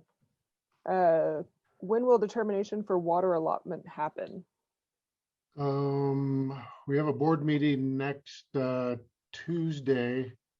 Whether the board determines the allotment on Tuesday or waits to see if some more winter shows up will be decided Tuesday. So either a decision on Tuesday or a decision to kick it out a little bit to see if conditions improve or don't improve. All right. And with that, it looks like we can take a break. I'm John Spring. I see there's a lot of people on the call that I have met before, but if I haven't had the chance to meet you yet, I am still relatively new. I guess this is entering my second year as the integrated pest management program lead. So that's primarily weed science, and that's mostly what I'll be talking about today. But I wanted to share some updates on what research projects I've started in the last year. They're both weed science projects in Kentucky bluegrass that I'll talk about in detail, and then move into an overview of what else we have planned for the year, and with a couple of requests for you. So to start out, probably the most important project I have going on right now is the Outrider Development Project, or last year I talked about it as the Beacon Replacement Project, but I think we're far enough along in the process with Outrider to be calling it the Outrider Development Project now. So I think most of you are quite familiar with the background on this, but permasulfuron, or the active ingredient in Beacon and now North Star, has been a really key herbicide for Kentucky bluegrass production, really across the production region of the Northwest. Here in Central Oregon, we probably have the greatest need for it to control the poatrivialis or poatriv or rough bluegrass, whatever you call it, in our particularly seedling stands of Kentucky bluegrass. It's pretty important elsewhere too. It's helpful for suppression of cheatgrass. The dryland guys really lean on it for quackgrass suppression. I'm sure there's other uses that I'm missing here, but all in all, it's been a really key product. Unfortunately, it was primarily a corn product, and it didn't sell well as a corn product recently. So Syngenta decided they couldn't make money on it, discontinued production sometime 2017, 2018 in that time window. And there's been some recent movement, the sale of the active ingredient and the rights to that we'll talk about later, but at current, it's still not being manufactured. So what we have is the existing inventory. Who you talk to, it varies a little bit on how much there is, but you can't buy it. And what we have in inventory is what's left. So obviously it needs to be replaced fairly soon, even though people may have a couple of years worth of Beacon or North Star in reserve. So that's where Outrider comes in, or sulfosulfuron as the active ingredient there. It's similar to permasulfuron. It's a group 2 herbicide or an ALS inhibitor, same chemical family. Most of the use characteristics are going to be pretty similar. So sulfosulfuron first came out as Maverick in the, I think, mid 2000s. That was a wheat herbicide for downy brome. Monsanto had it at the time. That product was discontinued fairly quickly and rolled into the Outrider product, which is the range and pasture label. It now includes wheat products or wheat uses. Valent now has that after all the shakeup of products during the company mergers over the last few years. So it's now a Valent product, and it's shown pretty good activity to replace Beacon in field trials now for the last 2 years in Central Oregon. Another major advantage it has is that it already has a federal feeding tolerance in place. At this point, the EPA requires feeding tolerances for all products, all pesticides that are going to get, whether it's 24C or the full federal labels for use in grass seed, because they just assume that straw is going to be fed. That's in place for Outrider as a range and pasture product. So that's a major hurdle out of the way for potential labeling down the road. Valent's been pretty supportive of that, and it fits well with the market position of Outrider. And I think that's a little bit more sustainable than Beacon was. You tend to see a lot more turnover in the corn market than you do in the range and pasture market. Once a product enters that space, it tends to stay fairly indefinitely. So that's good news in terms of future sustainability. So we don't have the same thing happen with Outrider as happened with Beacon. So going right into our trial results that I'd like to share with you. This is for our 2020 crop year. So again, we're looking at control of poatriv and seedling Kentucky bluegrass here in Central Oregon. We had small plot trials on 4 fields. and a pretty representative set of varieties, I think, or at least nothing too out of the usual. Here is the treatment list. So we have a non-treated, of course, and then Beacon is our reference standard. That's applied in the fall and spring as a split application at 3/8 of an ounce each. 3 to 5 tiller stage of the Kentucky bluegrass in the fall. In the spring, that's about the time of first irrigation, so within a week before or after that first irrigation. And then we have our experimental treatments, Outrider at a few different rates, applied in the fall alone, in the spring alone, and then as split applications in a couple different rate combinations. So pretty comparable to the current uses of Beacon, or at least one of the current uses of Beacon. So we'll jump right into results. So this is Kentucky bluegrass injury or crop safety towards the end of April, early May. So 2 or 3 weeks after application of the second part of those split applications for those ones. Here's the raw data from all of those trials grouped by site. So you can see there's a little bit of difference between sites. They're colored individually. This is percent injury from 0 to 100, where 0 is no injury and 100 is complete plant death. And our Beacon's fairly safe. So these black bars show us our standard deviation and average injury, and it's about 10-12% for Beacon. If we look over at this right-hand panel, this is the average difference of each treatment compared to Beacon as our reference. So this is a 0 line. If that average dot falls on the 0 line, there's no difference. If it falls below, there's less injury than Beacon. If it falls above, there's more injury than Beacon. And then we have some confidence interval bars that just sort of show the uncertainty in those measurements. The grass trials are pretty noisy, so we have to take that uncertainty into account and just being cautious in our interpretations. But if we look at this injury relative to Beacon, we see all 3 of the fall only applications look pretty safe, or there's slightly reduced injury, crop injury relative to Beacon.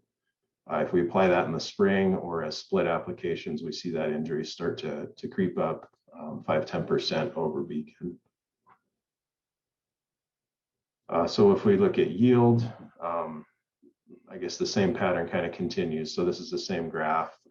This is the raw yield data was normalized to account for differences in the absolute yield we saw between sites. So the average yields range between maybe 1,500 and 2,000 pounds an acre. So what we did here is transform that to the percent of Beacon. So just to make the math easy as an example, if the Beacon treatment averaged 1,000 pounds in that site, and say this individual dot here, treatment was 750 pounds, that's 75% of Beacon. So it takes out that big range in absolute clean seed yield. So if we look at these differences, we see a little bit of a rate response where the lower rates of fall Outrider tend to yield just a hair better than the higher rates, but all in all, they're pretty consistently similar to just slightly better yielding than Outrider. And then our spring applications and split applications are yielding just a little bit below. Still not too much of a yield penalty. It looks like 5 or 10% if you kind of extrapolate down. That's probably a best case scenario. So these were pretty well managed fields. We had managed to avoid the hail last season for the most part on these fields. There were no real stresses. If you start to introduce stress, I think you'll start to see this yield penalty from the spring applications creep up. Certainly in 2019, we saw much higher yield reductions in the order of 20% yield loss from some of those spring and split applications. But still pretty encouraging that we can get good yields from it. So moving from the Kentucky bluegrass to the rough stock bluegrass, this is control at that early end of April timing. So we're back to this percent control from 0 to 100. Here we want towards 100%, and we can see Beacon's performing pretty well, 90-95% control.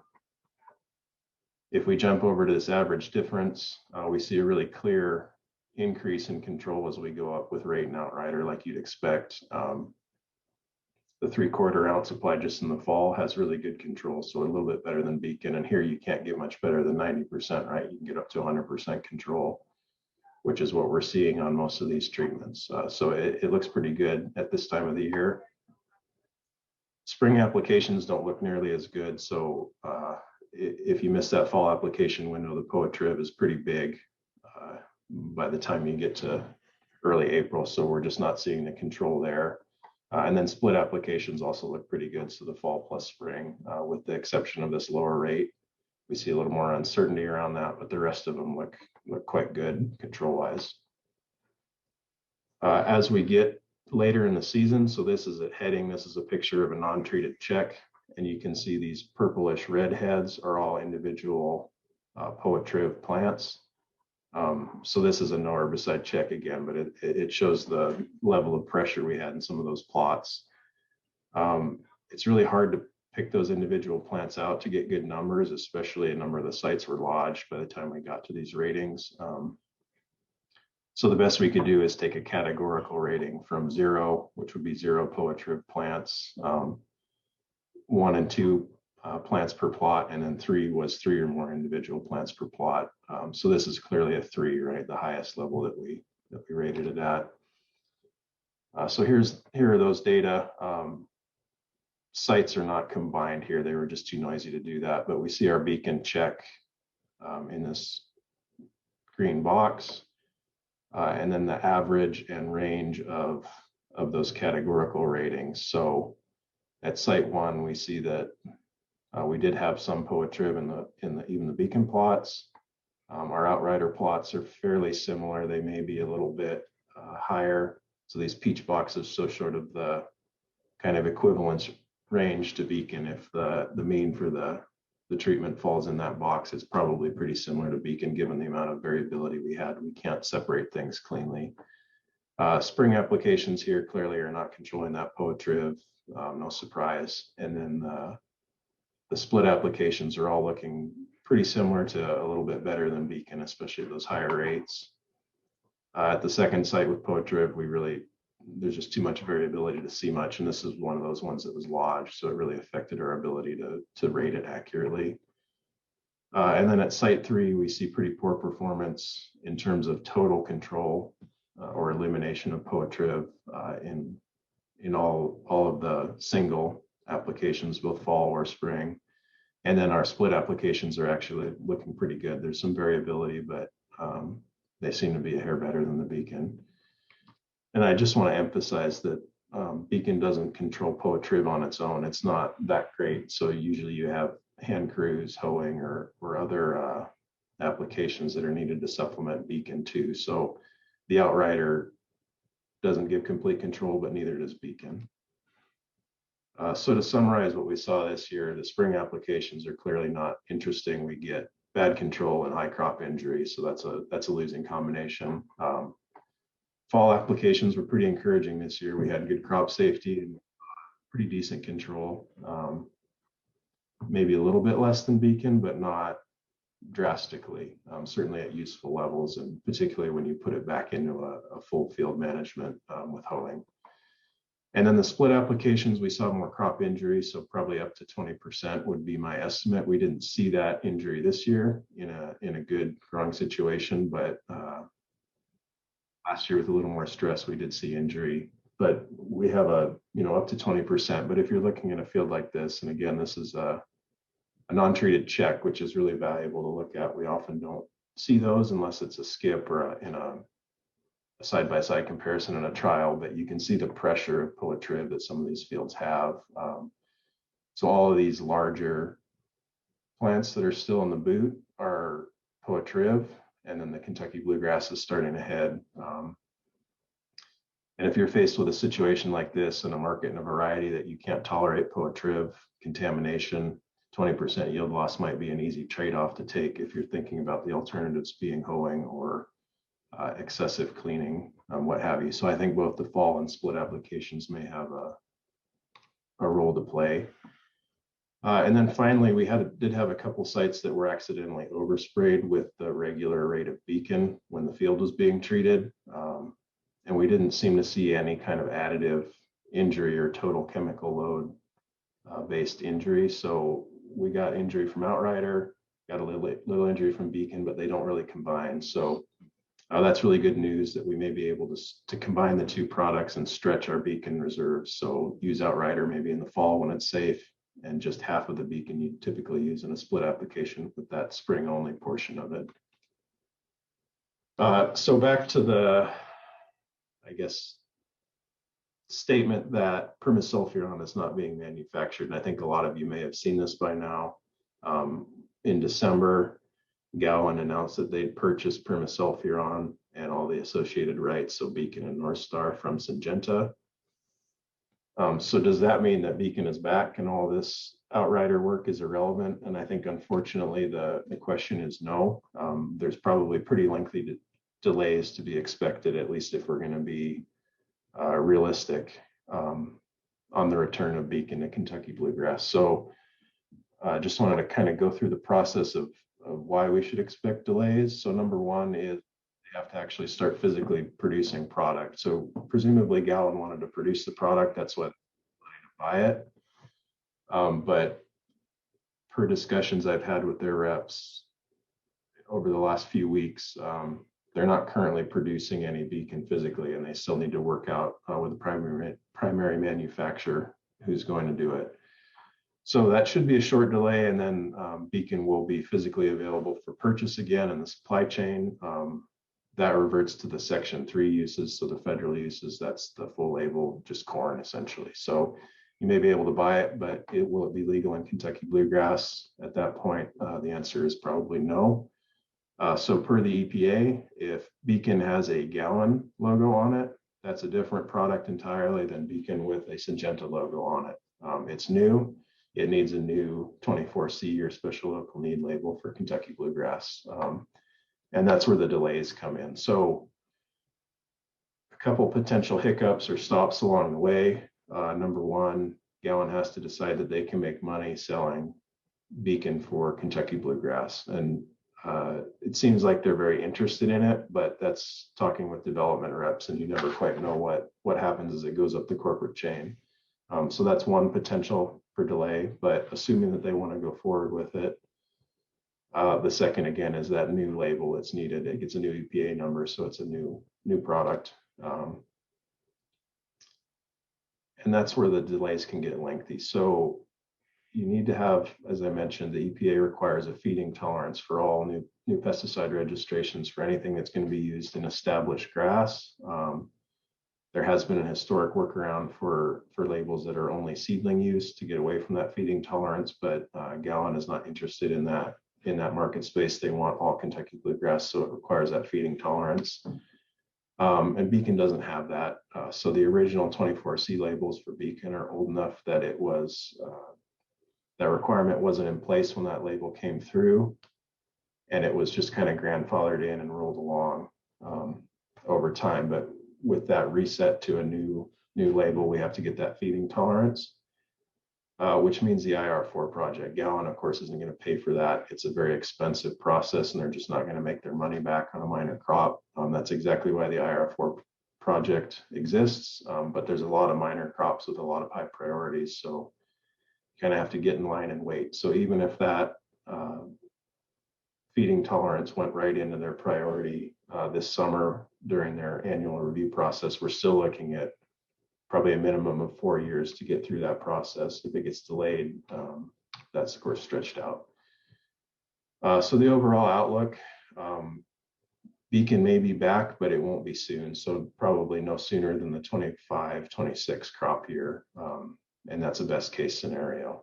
So in the interim, I think Outrider looks pretty good, or at least it's an acceptable substitute for Beacon, so we can continue controlling poatrib in new stands of Kentucky. And just like when Beacon came out, there were some toe stubs. We saw some injury over time, learned how to use it between experimental work and the work that growers and industry have done. I'm hopeful the same thing will happen with the Outrider, so we see a little bit better performance and less injury potential there. At this point, though, I think at the end of this season, we should have enough data to get it registered with ODA, so that'll be submitted at the end of this year. So hoping for a label for the 2022 crop. So that's all I have on the Outrider project. I just want to thank quickly everybody that was involved and did a lot of the actual work, particularly the growers that hosted the trials and the Jefferson County seed growers for funding that work. We couldn't have done it without that funding, so thank you. I wanted to talk about a second project that I think I'm pretty excited about. This is also Kentucky bluegrass, so it's looking at dazaflam, which is a fairly new active ingredient, and it's a pretty unique active ingredient. Its mode of action is unique. There's nothing else like it on the market currently for people that are interested in that sort of thing. It gives really good broad spectrum pre-emergent control. It's particularly strong on cheatgrass, Medusa head, that sort of winter annual grass. And it's really safe if it's applied after emergence on established perennials, so particularly grasses.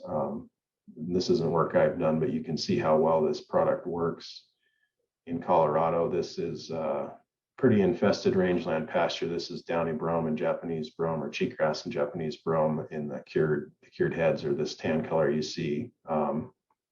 And then this is a really unique part of the product. It lasts so long. So it has a very long residual activity. This is 2 years after a single application. On the right of this line, you see plots that were treated 2 years ago. Still nearly complete control of those downy brome plants. And that's a really heavy infestation. So it's very impressive, and it has a lot of potential. Just to emphasize how long that lasts. So it's a Bayer product. They've got a lot of different flavors of it. To diversify pricing across markets. Allion is the crop label. It's been mostly an orchard label, but they're moving it into perennial grass crops as of last year. And then there's Esplanade and Madruga, or the right-of-way bare ground type uses in rangeland. And then there's another handful of uses that probably don't apply as directly to our area for most folks. Early last year, I believe, they got a 24C label in Oregon, Washington, Idaho for established grasses, both west and east of the Cascades. It has a 2-year plant back restriction, but if you have stands of these species that stay in long enough, I think it's a really valuable tool to be looking at to get around that long residual period. But Kentucky bluegrass isn't on that label. So the obvious question is, can we make it work in Kentucky bluegrass, particularly if we could apply it early during the seedling year? Can we get those 2 or 3 years of durable residual weed control to base a program on? And then as we're rotating out of the stand, be outside of the plant back window to our rotational crops. And this is funding that was provided partially by the Jefferson County seed growers too. So I want to thank you for that, in cooperation with the other counties that are members of the new Kentucky Bluegrass Working Group.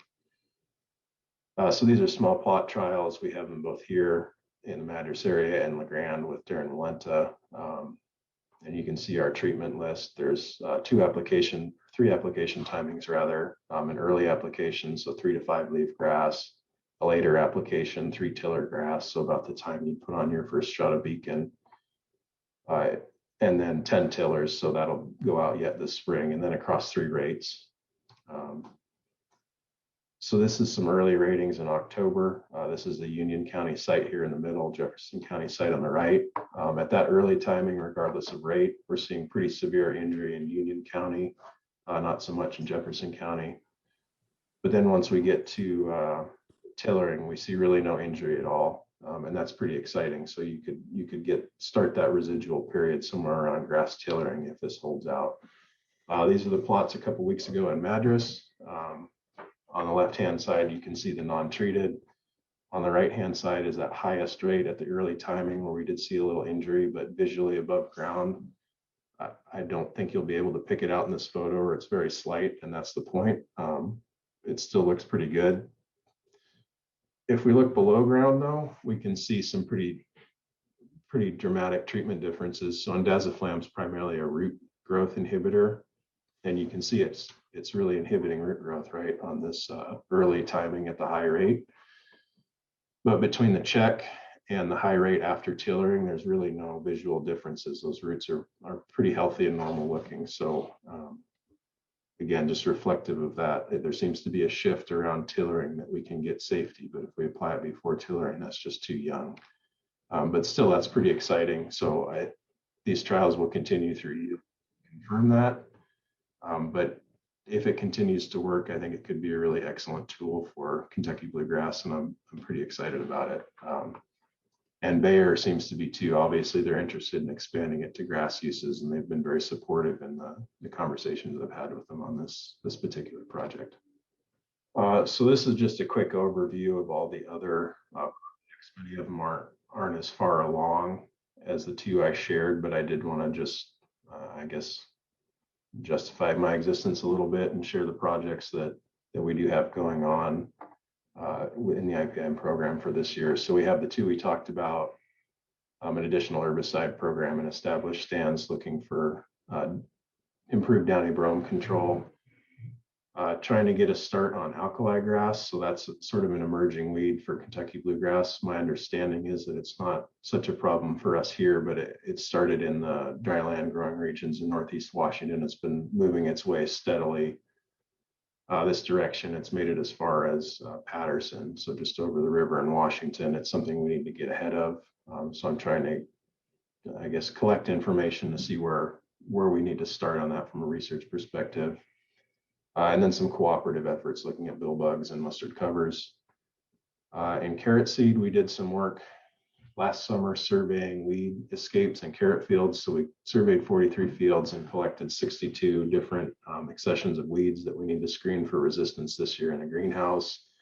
And then a number of approaches trying to address the groundsel problem. So some of those are more on the biology side, and others are the sort of straightforward spray trials looking for some additional options there. In peppermint, I have a little bit of work looking at some new herbicides that the companies are interested in registering. That's in conjunction with the weed science group on campus. And then last year, kind of accidentally, we saw some really interesting interaction of one of those products in reducing verticillium wilt severity. So we'll be working with Jeremiah to try to replicate that in the field and see if we really have something there this year. That'll be pretty interesting next year, I think. And then a couple miscellaneous projects in non-crop weed control, and then a few proposals that are still hanging out there. I don't know if they'll be funded or not, but hoping to do some work in those areas as well. So a big project on wild carrot, trying to figure out where it is in Jefferson County and how better to predict its presence and control it. And then quite a few things in Kentucky bluegrass as part of a national turfgrass grant that would be really great if it comes through.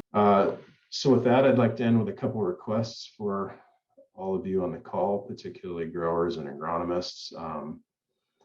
Like I mentioned, I'd like to start some work trying to revise and improve cattail control recommendations. So that would be a 3-year trial looking at options for cattail control. So just a spray and monitor trial if you've got some pretty good cattail pressure you'd be willing to let me try to kill, and then watch it for a few years before you dig it out. I'm certainly interested in that. If you know anything about wild carrot that you'd be willing to share, both from a research perspective and a control perspective, I'm trying to work with the county weed manager on emphasizing wild carrot and the county weed board, emphasizing wild carrot control. So it would help both of us to know anything you're willing to share about wild carrot. I mentioned that alkali grass project. So this is a photo of alkali grass. From my understanding, it's a pretty serious weed in fields that have it, and we want to keep it out of Central Oregon. But if you have any experience with it, I'm certainly quite interested to hear from you. And then finally, as always, if you have other suggestions for research directions or things I should or shouldn't be doing, I'm certainly more than happy to talk to you anytime. I'll put my contact information up in a minute. And then finally, the request I have is a couple of surveys that I'm hoping you can respond to. So the first one is for me. OSU makes us collect these client evaluation of teaching forms. They're important for us to improve our teaching, but they're also important to keeping us around for our promotion. So if you could please fill out this survey. I'll put a live link in the chat box when I'm done here. If you want to keep me around or you want to see me down the road, either way, I'd really appreciate it. You fill that out, and that's helpful for OSU and for me personally. And then the other survey, it's maybe more important. So I imagine most of you have seen chlorpyrifos or lorsban is going to be phasing out over the next 3 years in Oregon, and we need replacements for that. As part of that project that's led by Sylvia Rondon at the Hermiston station. So here's her contact information. if you want to snap a quick picture of that, where you can get to it from this survey.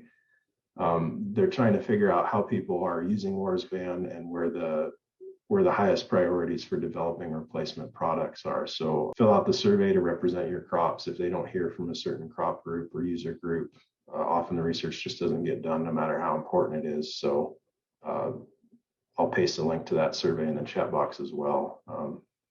I think that would be very useful to guiding that project the way you want to see it go. So that's what I have. Here's my contact information, my email and my cell phone. Feel free to use any of those anytime. I certainly would appreciate hearing from people. I've been kind of stuck behind our desk with the COVID shutdown all winter, and I really appreciate the chance to talk to a live person. So thanks again. I guess if we have time for questions, I'd certainly be happy to take them. Yeah, we've got till 11:20 for questions. If you need to take a break, go for it. That link for the evaluation for John is in the chat. It's the short one. There are a couple of questions in the chat, John. One from Ryan. What other grass weeds do we miss or control with Outrider compared to Beacon? I'm not sure we have a good feel for that. So the trials we do have been really focused on the poetrid, because I think that's the highest priority. I did have a preliminary trial at COAREC that it seemed like it was quite a bit stronger on warm season weeds. So barnyard grass and witchgrass, they don't tend to be a problem for us. They come up just as this kind of well behind our fall planted stands as they go into winter, where they're spring planting more in the grand. I think that could be a big advantage for them to get a little more activity on some of those warm seasons, but that's really all we have so far. I think as we see Outrider out across more sites, we'll get a better idea for those kind of peculiarities of the activity profile. But I would expect it to be at least as good as Beacon on most species. And then there's another one from Kurt on the potential of using, I'm going to butcher this, I'm sorry. On the potential of using Allion on Timothy for hay, there is some concern that it may have longer residual issues than 2 years for crop rotation. Do you have any thoughts on using it in a 1 to 3 year Timothy hay rotation, and if that could work here? Yeah, so of course the residual depends on the length of the residual depends on the rate. And we have an advantage here in that we're irrigated, or I'm assuming this is irrigated production here. So those labels were generated mostly on the basis of dryland Timothy production in that sort of northeast Washington region, where they have colder winters, they don't have irrigation. That breakdown's typically a lot slower. So I guess in the absence of any experience to the contrary, I think that we'd be okay on those rotation issues. But if you're pushing right up against it, it would be probably something to try on a smaller portion of a field rather than go all in and realize you have trouble later on. But by and large, I think our cropping system is going to be safer in that regard than the label was developed under. John, this is Rich. Hey, I was thinking about Ryan Bruner's question on the other grasses, and I know you've got that trial out in the established bluegrass, looking at some Outrider in combination with other tank mix and other timings. Could you comment on that? Yeah, so we do have, like Rich mentioned, a trial working Outrider and a couple other newer experimental compounds into kind of the standard fall program for a second year stand. So going out with a prowl outlook, early pre-water application, and then following that with what would have been a gold beacon application, but working in Outrider. It's still a little bit early to evaluate that. I think we'll start to see more treatment differences here in the next month as the cheatgrass really resumes growth, but it seems to have reasonable activity on cheatgrass. Right now, it doesn't look quite as strong as the beacon, but I think that remains to be seen. And it was, as Maverick, it was a cheatgrass product in wheat in that context, dryland wheat, it's very sensitive to timing, I think more so than beacon. So as we learn to use it better, we may find fits for it. Particularly if you can hit that timing on cheatgrass, it can be pretty strong. Let's see, Gary, so you asked, is it on label to spray dry ditches before water is turned on for nut sedge? So is that, you're asking on the outrider, Gary? I would assume Allion. No, I would use anything that would kill nut sedge, Roundup, whatever. I don't know offhand. I'd have to check the label on it. For the Allion is not gonna be on label near water. The outrider, you might be able to get away with it. I'm sure there's a pretty lengthy period. It's fairly water soluble, and you could see it move off. I don't know if it's diluted enough. There may not be a crop injury potential, but certainly you'll lose efficacy. But Gary, I've been trying to get a hold of you, or meaning to call you and talk about that nut sedge in a little more detail, so we can. I'll check the label and we can go over it, but I think you'd have some restrictions on the label with that timing. Well, typically in the spring, we'll burn those ditches before the water comes in them. But is there, if we haven't burned them yet and there's still green material there and the nut sedge is starting to grow, it would seem to be appropriate to treat it and let it die before the water comes in. Yeah, certainly. And there are some other products that I think would be stronger than the outrider. I wouldn't expect the outrider to be terribly strong on that sedge. It's a pretty tough weed, as you're more familiar with than I am. Yeah, I wasn't thinking about outrider. Oh, okay. Yeah, the Allion is it's not strong on perennials, and there's going to be restrictions around water on that, unfortunately. It's more a question of, how long is that chemical going to be residual there before the water comes in and washes it down the ditch, Mm-hmm. And they're usually pretty conservative on the labels around water anyway. So I guess I wouldn't be too optimistic on that particular one, but we can certainly try to figure out some better options. Because I'm seeing those nut sedges down all the canal banks and some of the laterals now. And it's pretty aggressive. It gets in the stream flow and it shoves the channel sideways. Mm-hmm. And it can certainly disperse that way too. So that may be a discussion we need to pull the weed board and the district into. We definitely don't want to see that expanding. That's a bad weed. So I've also, in the chat box, hopefully you can see it, I pasted in the link to that chlorpyrifos survey as well. So of the two surveys, if you have time to do those, please do that one first, but it should be in there. If you Google OSU chlorpyrifos survey, you'll probably find it pretty quickly as well. Are there any more questions? It looks like we're getting fairly close to my time here, but if not now, please feel free to reach out anytime. I'll put my contact in the box and I'll be on for the rest of the meeting. Thank you, John. So just a reminder, if you can take a couple of minutes to do this client evaluation for John, it's always very helpful for OSU folks to have those on file. And if you need to contact him, please feel free to. You can always find us on the website. We're listed there. And next up, we have Jeremiah with the plant pathology research update. Okay, I think I'm set up now. Thanks for the introduction, Tracy. Before I begin, I just want to thank the folks from my lab, folks at the station,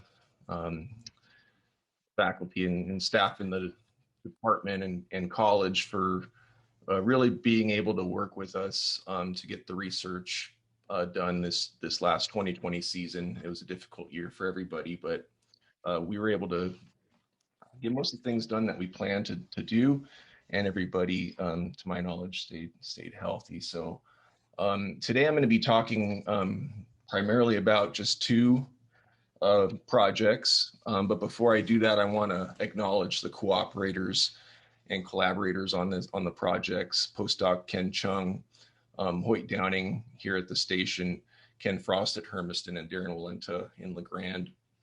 I'll be talking about a trial that we conducted at Grower Farm And I'd like to thank Boyle Family Farms and Chris for really working with me to make that happen. And then, of course, I want to thank our funding sources, particularly the Eastern Oregon Kentucky Bluegrass Working Group that John mentioned earlier. Jefferson County seed growers are a part of and contribute to that. So like John, I'm going to focus on a couple grass seed projects. Two of probably the most important grass seed diseases that we encounter here in Central Oregon on a regular basis. First, I'll talk about ergot, and then I'll talk about powdery mildew. For both of these diseases, I'll start by just outlining the epidemiology and general management guidelines for these two diseases. And then I'm going to focus on two trials that we conducted in 2020. And the results of these trials are going to be available in the 2020 seed production research reports and also in the COAREC reports that were just distributed yesterday. So as many of you know, ergot is a really pernicious disease. It can really affect production at various levels. It's caused by a fungus, Claviceps purpurea. And the way this fungus works is that it infects the flowers of grass seed plants. And instead of forming a seed, the infected flowers form sclerotia, which are these black bodies that you can see here in these different grass seed heads. So, obviously we can have economic losses due to yield reduction just from the replacement of seed due to infection. But there's also costs to the grower associated with fungicide applications as well. Seed cleaners really don't like to see ergot in seed lots because it really is difficult to clean out and often results in higher cleanouts and losses due to those additional cleaning steps. There's also some concern because here in Central Oregon, we bale the straw, and if there are ergot bodies in that straw, those ergot bodies contain toxic alkaloids that can cause diseases in livestock. Now, the disease cycle of ergot begins with these sclerotia, and essentially these are the overwintering structures. They'll germinate in the spring to form capitula, which are these tiny mushrooms that release airborne ascospores. And these airborne ascospores are what start ergot epidemics or infections in fields. Approximately a week later, if you have infected plants, they start to develop symptoms of honeydew, which is basically plant sap, and conidia. And these conidia are another type of spore that can be dispersed by insects as well as just through walking the field. And so this conidial cycle can actually repeat as long as the grass seed crop is flowering. So if you were to want to go out and scout for these sclerotia, the best time to do that would be, depending on the year, starting in late April, early May, and really the best place to find them are going to be in second year or older stands with a history of ergot. And the best place that I often find them is right here at the base of the plants, where they often have a little bit more protection from the sun, and they often have a little bit more moisture. And so these sclerotia from Kentucky bluegrass are very small, and you can see those capitula are less than about a ½ inch tall, typically. So the ergot fungus can only infect unfertilized flowers. And so the timing of spore production, specifically ascospore production and flowering of the grass seed crop, they have to coincide for infection to occur. So one of the questions that we had this year was whether or not there were any associations between flowering time and ergot levels.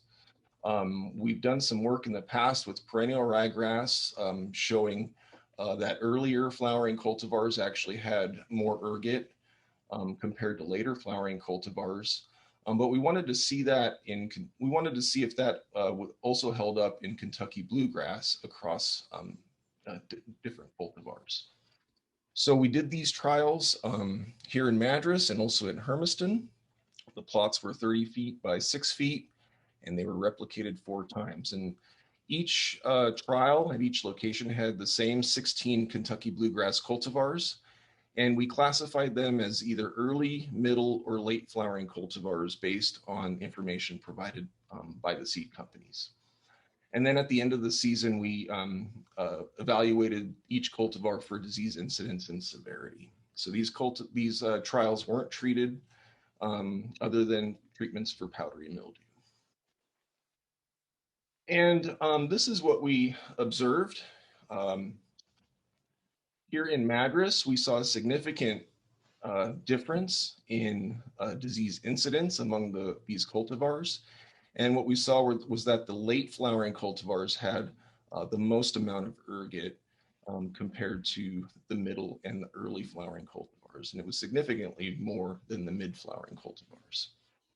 Interestingly, when we looked at the total number of spores that were being produced during the grass seed cropping season, we just divided that season into 3 equal parts.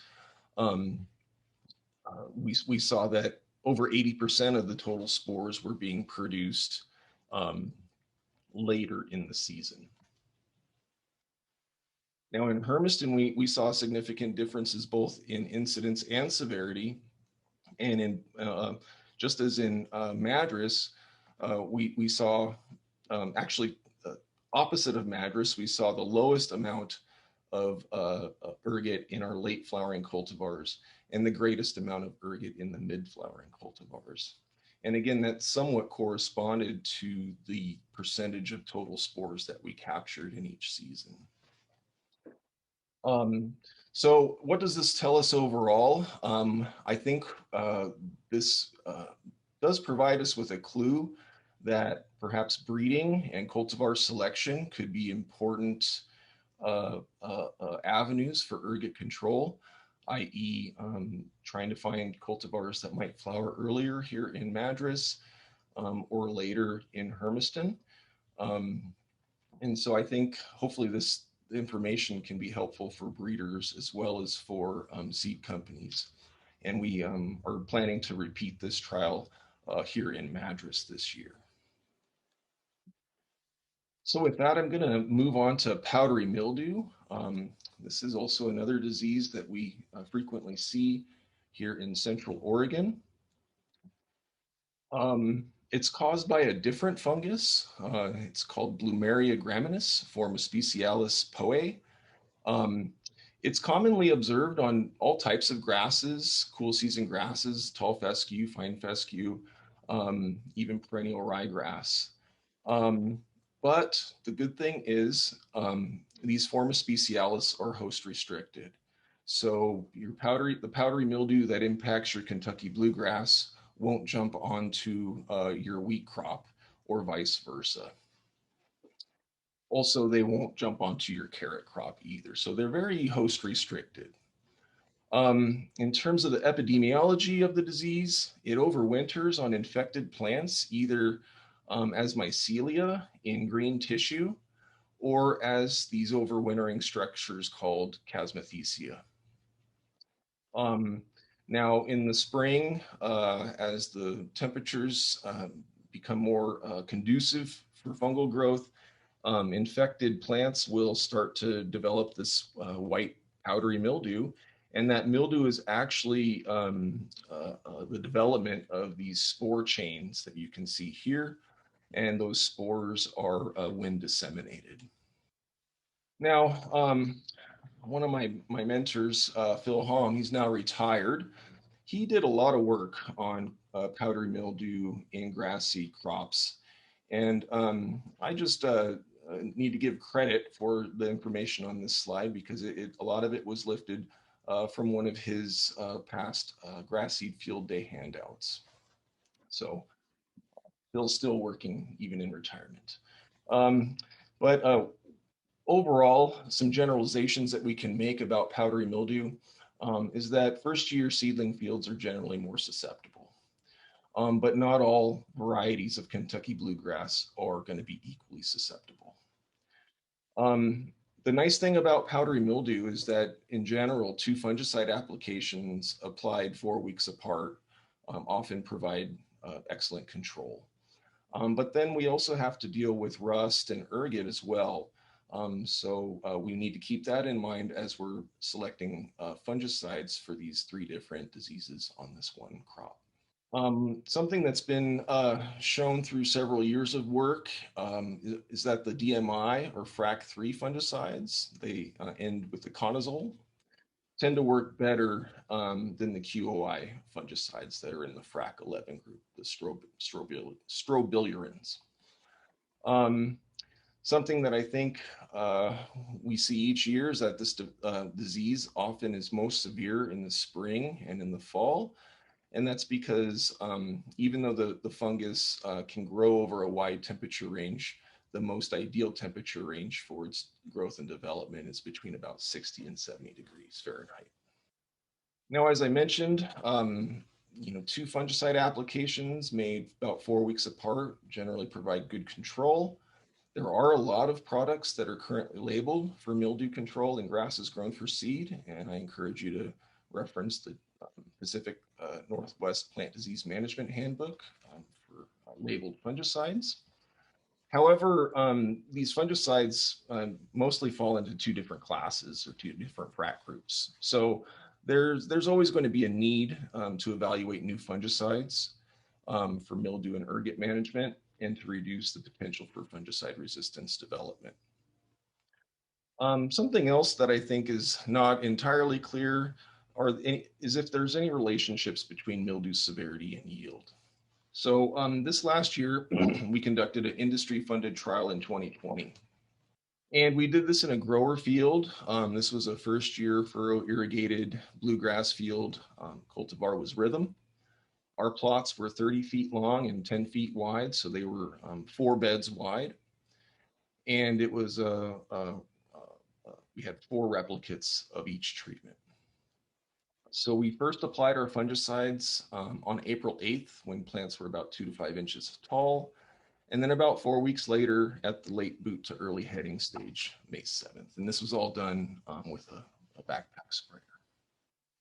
What we did is we made several disease evaluations in subplots in the center of these plots, so the center 2 beds. And we use those repeated measures to calculate area under disease progress curves. And then at harvest time, we swathed and harvested each plot and cleaned the seed to get yield. So this is what the field looked like April 6th, just before we made our first fungicide applications. And this is the untreated plot about 2 days after our first fungicide application. So you can see there's already significant mildew pressure in the untreated plots. And in fact, we were maybe about 5 or 6 days later than we would have liked to be for that first treatment, just due to field access. Now I'm going to show a series of pictures that will be comparing each treatment plot to a non-treated plot on the and so this is just a general overview of the non-treated plot, and it's just not as green and thrifty as one would hope to be, and that's going to be even more apparent when we put it side by side with the Quilta Excel treatment on the right. You can see the mildew pressure is not as severe at all. In this trial, one of our main products of interest was Approach. This is not currently labeled for mildew, it's labeled for rust and ergot, but they would like to get mildew on the label as well. So this is Approach at 9 ounces per acre.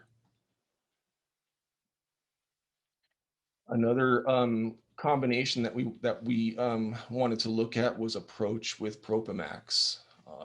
So this is picoxystrobin and propiconazole. Again, good control.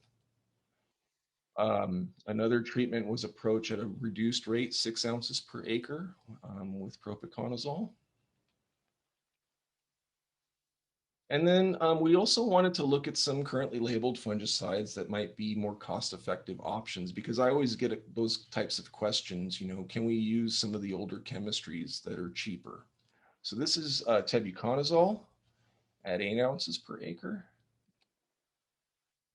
And this is headline at 12 ounces per acre. And you might notice that it is a little more mildewy. And to be fair to the product, the label does just say it's for suppression of powdery mildew and not necessarily control. But just a reminder, headline is a strobe, so it is one of those, it is in that class that's maybe not as effective as the conazoles. And then here's Tilt, just straight propiconazole. You can see it works quite well against mildew. And then this is what the field looked like before our second application. So all those pictures that I showed you were right before the second application. Here is Oit early in the morning swathing our plots. And then we took them to harvest.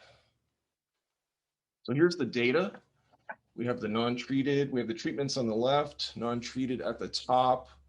Quiltex cell, kind of our gold standard, and then our approach with alone at 9 ounces per acre, approach at 9 ounces per acre plus propiconazole, and then we have a reduced rate of approach with propiconazole or tebuconazole, headline, and Tilt. And so across here we have 5 different disease evaluation dates, and so you can see the disease in the non-treated plots generally increased over time.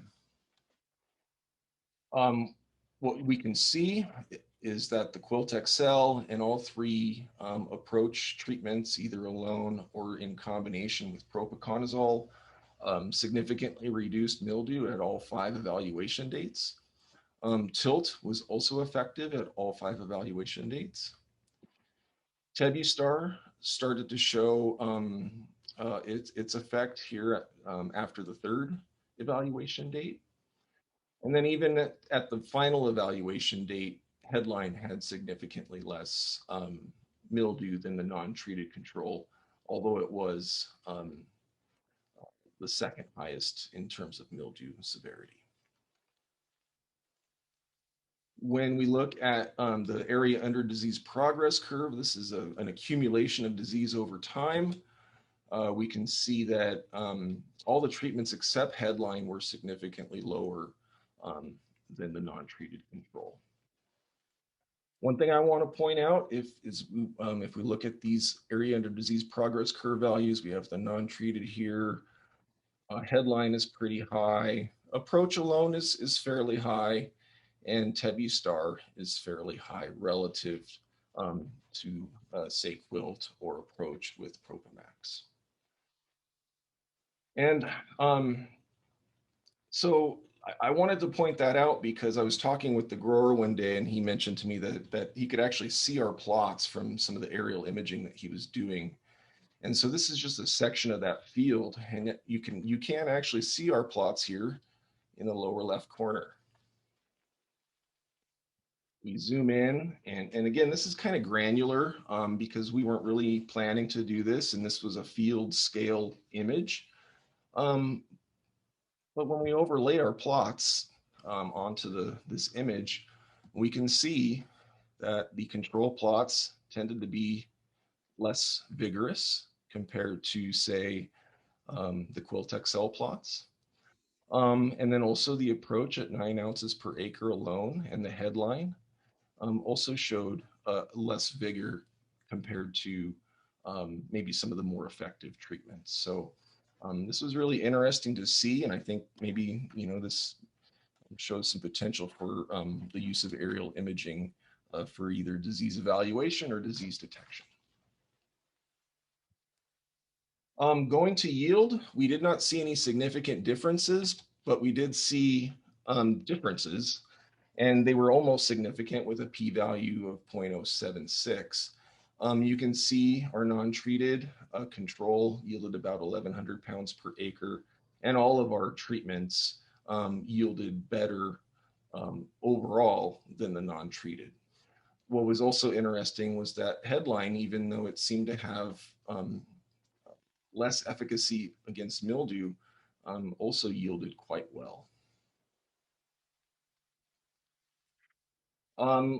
Lastly, I just wanted to show some of the relationships between the disease severity index values that we recorded at the 5 dates and yield, final yield.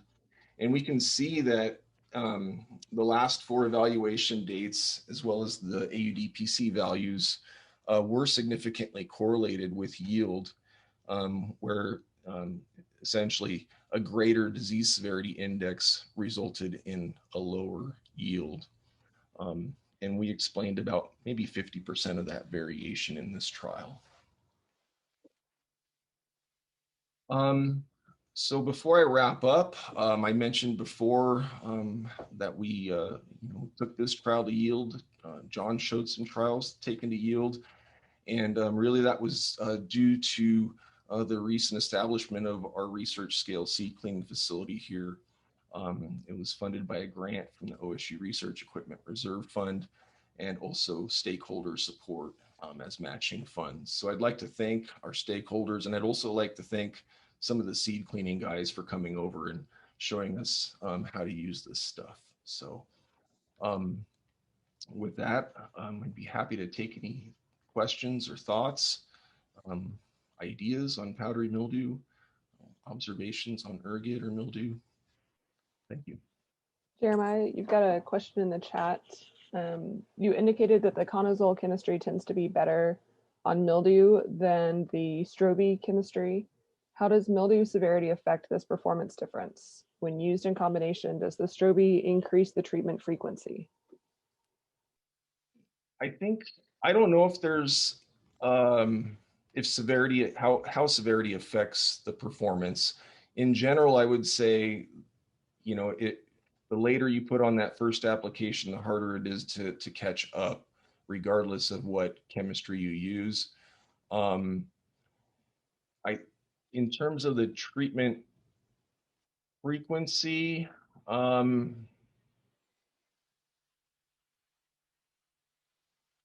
so is the question, if you were to mix a strobe with the conazole, are you going to have to apply it, make that second application earlier? I don't think we have any data to say that that's the case. One thing that I guess I will point out is that, Phil did some work a while back showing that, increasing the rates of Quiltexcel or some of these other products like Quadris don't improve control. So that's just something also maybe to note. Well, I'd be happy to take any follow-up thoughts on group 3 resistance. In mildew, that's not something I've looked at, but it can happen, particularly in other systems like grapes. So that could be something we could look at in the future. We've got about 3 more minutes, and then the Jefferson County Soil Water Conservation District meeting and Middle Deschutes Watershed Council update will be happening. Displays what our land use makes up. So in the darker beige, that represents all of the rangeland within Jefferson County. The green displays our forest lands, and the light gray makes up Jefferson County's portion of the Confederated Tribes of the Warm Springs Reservation. And the remainder of the community is intermixed with exclusive farm use, unincorporated community, rural land, and a very little portion of urbanized lands. And because of this, our Jefferson, our SWCD is very active because we have such an agricultural community. So that is really the main purpose of what this slide is displaying. And here's a list of our board of directors. Elected through the county ballot, our board of directors serve on Jefferson SWCD to represent the various regions and stakeholders that make up Jefferson County. Our board serves to guide the district staff in developing projects and practices that take all agronomic and environmental impacts into account. And then also, I just wanted to highlight that Zone 1 is currently vacant, and it represents the Confederated Tribes of the Warm Springs Reservation. So if anybody knows anyone who might be a good fit, feel free to reach out to us. And I just wanted to touch on the history of SWCDs in our country, because I think it's important to know where they're rooted in. So following the detriments of the Dust Bowl in 1936, what was called the Standard State District Act was developed, and it encouraged the citizens of local governments to organize conservation districts as subdivisions of state government. Since then, all 50 states have passed what is known as district law and established soil and water conservation districts. These were established to recognize new farming methods and accept and implement them for resource conservation in their communities. The history of our SWCD. Today, SWCDs exist in almost every county in the US. Jefferson SWCD formally came to be in 1974. Prior to 1974, Jefferson County was home to 2 local units. We had the Trout Creek SWCD and the Jefferson SWCD. However, in 1974, both districts concluded that joining efforts in a countywide SWCD would be the most effective solution for accomplishing more large-scale restoration. So moving on, we're just gonna now review all of our annual updates and accomplishments from this last program year. So our first accomplishment was completing the 5811 lateral piping effort. As of December 31st, 2020, the 5811 lateral piping project has been completed on the Jefferson SWCD side. And this project was mainly led by North Unit Irrigation District in partnership with Jefferson SWCD, the Bureau of Reclamation, NRCS, Portland General Electric, OWRD, and Oregon Department of Ag. It began in 2011 in an effort to replace miles of open ditch irrigation canals with pipeline to conserve water in a high desert climate. So the original irrigation canal was dug about 75 years ago through volcanic soils, and due to soil percolation, evaporation, and operational spill water, the open ditch canal lost approximately 40% of the water it diverted. The project overall entailed converting 5 miles of canal to pipe. It includes 1,800 acres of farmland and will conserve an estimated 3.7 cubic feet per second when in use. Also an estimated 1,617 acre feet per year in water.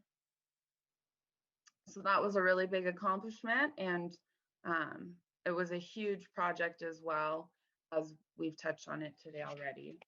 Other projects we were involved in this year was our small grant program. So Jefferson SWCD is allotted $100,000 per biennium to fund small grant projects with Jefferson County landowners. And these funds are allocated through Oregon Department of Ag and OWWEB, and they need to support projects that promote soil and water conservation in the area. So as of this biennium, we have used our $100,000 in the projects displayed on this table. And it was a really successful year. Our next biennium allotment will begin July 1st of 2021. And we're hoping to receive the same amount of funding, but due to COVID-19, we're just unsure of what the future holds.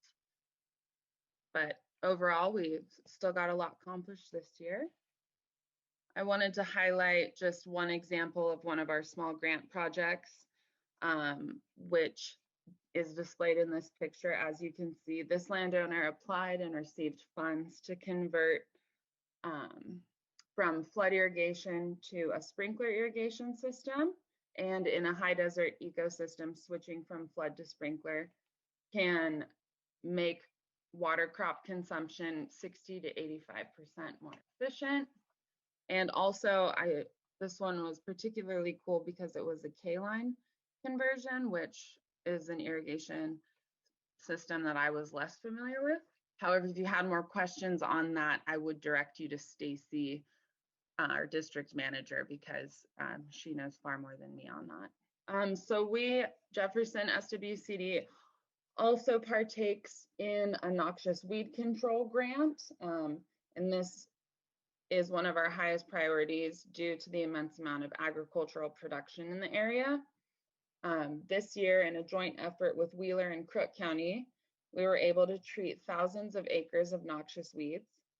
Overall treatment and landowner interest was extremely successful with this particular grant.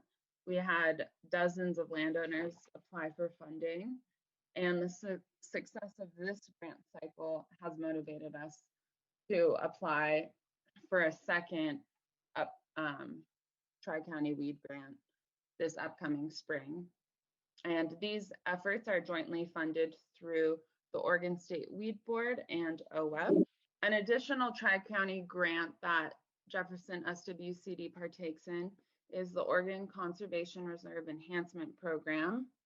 The Oregon CREP is a program that is focused to restore, enhance, and maintain streamside areas along agricultural lands to benefit fish, wildlife, and water quality. Through program enrollment in CREP, landowners receive annual payments and financial incentives to implement approved conservation methods such as riparian plantings, planting trees, or planting shrubbery in areas to help shade smaller streams and creeks. Also, other practices that are immensely beneficial are installing fencing and developing livestock watering facilities. In 2020, the Tri-County CREP technician was able to enroll exactly 6 stream miles and 295 acres into the CREP program. Overall, though, the Oregon CREP cumulatively has 43,056 acres of protected riparian buffer enrolled, and it is calculated to be conserving 13,896 total acre feet of water, or also in the form of 50.85 cubic feet per second. So it's a really exciting program. And this is before and after from Crook County CREP that was just a really successful project. This creek has year-round flow, and because of that, the willows have really proliferated within this stream. And then also this was not due to the CREP program, but if you do look at this before and after, you can also see an immense amount of juniper removal that these landowners participated in as well, which was another huge success of this project. One other large aspect that Jefferson SWCD participates in is water quality monitoring within the Middle Deschutes Basin. And this is due to the immense amount of agricultural production that occurs in Jefferson County. Jefferson SWCD, in partnership with the Oregon Department of Agriculture, has been monitoring for pesticides in the area since 2014. And our original pilot sampling of 2014 monitored pesticides in Willow Creek, Trout Creek, Campbell Creek, and Mud Springs Creek. And then from 2017 to 2020, we've been monitoring Campbell Creek, Mud Springs, and Culver Drain, as you can see here. So here is a chart from our very first pilot sampling in 2014. And as this graph displays, there were little to no pesticides detected in Willow and Trout Creek, which was really great news. Willow and Trout Creek are 2 of Jefferson County's largest working sub-watersheds, and they were virtually clean. There were very little exceedances detected. We ended up focusing our efforts more towards areas where we knew pesticides would occur. So that's why now from 2017 forward, we've been monitoring Mud Springs Creek, Campbell Creek, and then we added on Culver Drain. So Jefferson SWCD is now a partner participant in one of Oregon's PSP programs. As you can see, we're considered the Middle Deschutes PSP. And we monitor water quality in the area to help reduce the amount of pesticides running off into streams and rivers, specifically the Middle Deschutes for us. Where we monitor within Jefferson County is at 5 locations displayed on this map. We monitor basically an upper and a lower location of all of these creeks. The Mud Springs Creek, we do monitor a second location, but we just don't monitor chemicals there. We monitor turbidity and flow. So we monitor Culver Drain, Campbell Creek, and the Mud Springs Creek. And this is to capture areas where there's a lot of farm use happening, and also a lot of that geographic land area is being drained into one creek or stream. This is a chart of benchmark exceedances we've found over the years. I'm going to focus on 2020s. In 2020, we saw the fewest aquatic life benchmark exceedances since 2017, which is what we consider the baseline for these monitoring groups. 11 out of the 14 exceedances occurred in Campbell Creek, and the remaining 3 occurred in Culver Drain. There were no exceedances in Mud Springs Creek. Overall, benchmark exceedances have significantly decreased since 2017, which indicates overall water quality improvement, as well as voluntary implementation of more sustainable farming practices from landowners, which is what PSP intends to do. Here is a table of our highest priority pesticides in the Middle Deschutes Basin. Highlighted in blue are 4 pesticides that exceeded the EPA aquatic life benchmarks in 2020. And here we have a chart specifically for linuron being found in Campbell Creek. Linuron exceeds the benchmark more than any other pesticide detected within the Middle Deschutes watershed. In 2020, we saw the lowest average maximum of concentrations, as well as the lowest detection frequency for linuron since 2017. So overall, this states that linuron has decreased by almost half within the watershed. And this is again due to voluntary efforts implemented by landowners in Campbell Creek who wanted to improve water quality on their own. And that one thing that happened this year was there were 5 fields that were converted from flood to pivot operations. Looking into the future, we're going to begin focusing our efforts more towards improving the water quality within the Campbell Creek watershed. We are working with Oregon Department of Agriculture right now to apply for funding to implement an SIA in this area. SIAs are strategic implementation areas where we'll be able to receive funds to assist producers within that watershed to essentially convert their practices to more sustainable practices. And we're going to apply for that this upcoming April. And then from here, I'm going to hand it over to Staci, who's going to touch on our Trout Creek projects and finances. Hey, Jenna, I'm so sorry. I'm going to make this real brief so you'll have a little time here.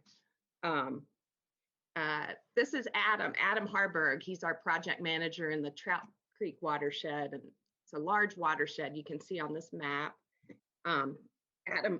Adam works for the district and has a contract with Bonneville Power to implement conservation practices in the Trout Creek watershed. He likes to incorporate many different conservation practices into his projects. He has a holistic approach to conservation and doesn't concentrate on one single restoration effort. but does as much work as he can with the resources he's provided with. Okay, cool. These first couple slides, I've got a couple before and after photos. This is a very large multi-phase project with many partners and different funding sources, including OWRD, BPA, and DRC, Deschutes Resources Conservancy now. And this is on Trout Creek upstream of Ashwood. As you see in the first picture, the stream banks are eroded and the vegetation is sparse. A new channel was designed and constructed on the far side of the valley at a higher elevation, and the old channel was made into a series of groundwater fed ponds, as Adam didn't have enough material to fill the holes. And then the project's site was planted and seeded and fenced and is currently enrolled in the CREP program, which Victoria talked about. And this is another phase of that large project. And this is Trout Creek just upstream of Willowdale. Again, the stream banks are eroded and there's little vegetation. This site was designed and constructed with channel reconstruction and floodplain shaping, planted and fenced, and is currently enrolled in CREP as well. Really drastic change. And next slide, please. And all of his efforts are for steelhead restoration in Trout Creek, and grant funded and driven through that. Okay, yeah, yeah, the best for last. Thanks, Victoria. This is required by ODA, where we just show you guys our revenues and expenditures as per our audit that was actually recently completed through the fiscal year 2020. And as you'll see, the big difference is we've received more grant funding than we've spent. And that's due to some of our larger grants are two years plus grants. And we are sometimes funded at the beginning of the grant and then stretch out the funds until the project is complete years down the road. And that's it. Let's turn it over to Jenna. Okay, hi everyone. So I'm just going to talk real briefly about the Middle Deschutes Watershed Council. So for those of you who don't know me, my name is Jenna Keeton, and I'm the Watershed Coordinator with the Middle Deschutes Watershed Council. We do a lot of restoration and conservation work in two watersheds, the Trout Creek Watershed in blue and the Willow Creek Watershed in red. And our mission is to involve local people to enhance and protect the natural resources of the Middle Deschutes watershed. So I'm led by a board of directors, and I work with farmers and ranchers and other natural resource agencies to do kind of 4 different types of projects: restoration, research, monitoring, and education. And what I want to do is just highlight a few interesting projects just to make you all aware of what we're up to. And the reason why I'm presenting here today is because I work very closely with the Jefferson SWCD who just presented. So thanks for sticking around and listening to me. So a few of our restoration projects we have going on, we do some riparian vegetation planting, which helps to stabilize stream banks, promote creek aggradation. We've got a project on Upper Willow Creek at the moment. We do some large-scale juniper removal, which helps to increase in-stream flow for fishes. We've got some projects in Trout Creek and Willow Creek at the moment. We do pool creation in small streams. This is to help create some refuge for fish. We've got some projects going on in the headwaters of Trout Creek. We install beaver dam analogs, which you can think of as just kind of fake beaver dams, which help filter agricultural runoff, prevent creek erosion. And we've got a project that's just starting right now, actually, on Lower Campbell Creek. We also do headwater spring protection, so we can fence springs to help prevent erosion. We had one project just finish up on Upper Willow Creek. And I'm also getting ready to update the Trout Creek Watershed Assessment. And this is really just to update land use data and kind of note the priority restoration and conservation actions. And this will help with the future restoration potential of the Trout Creek watershed. I'm also involved in a project called Plotting for Pollinators. This is a partnership with North Unit Irrigation District and a local group, Coalition for the Deschutes. And this is a big effort which is trying to provide farmers with pollinator seeds to plant in order to supplement forage for bees in hopes of increasing their crop yield. So if you're interested in participating in this project, your best bet is to contact North Unit or Coalition for the Deschutes, but I'm also happy to help too. We also do some research projects. Our current research project is all focused on Pacific lamprey. These are kind of an eel-like fish in the Deschutes Basin. And we're just trying to figure out where they are. So we've been sampling in the Deschutes River, in Shittite Creek, and in Trout Creek this past fall. And we're going out again this upcoming spring. We're working with the Confederated Tribes of Warm Springs and a local consulting agency. And Victoria with the SWCD has been a huge help with this. So it's been really fun, and hopefully next year I'll give you some results. The Watershed Council also helps the SWCD with their pesticide stewardship partnership monitoring, which Victoria just touched on. So we help monitor local creeks and streams like Campbell Creek, Culver Drain, and Mud Springs.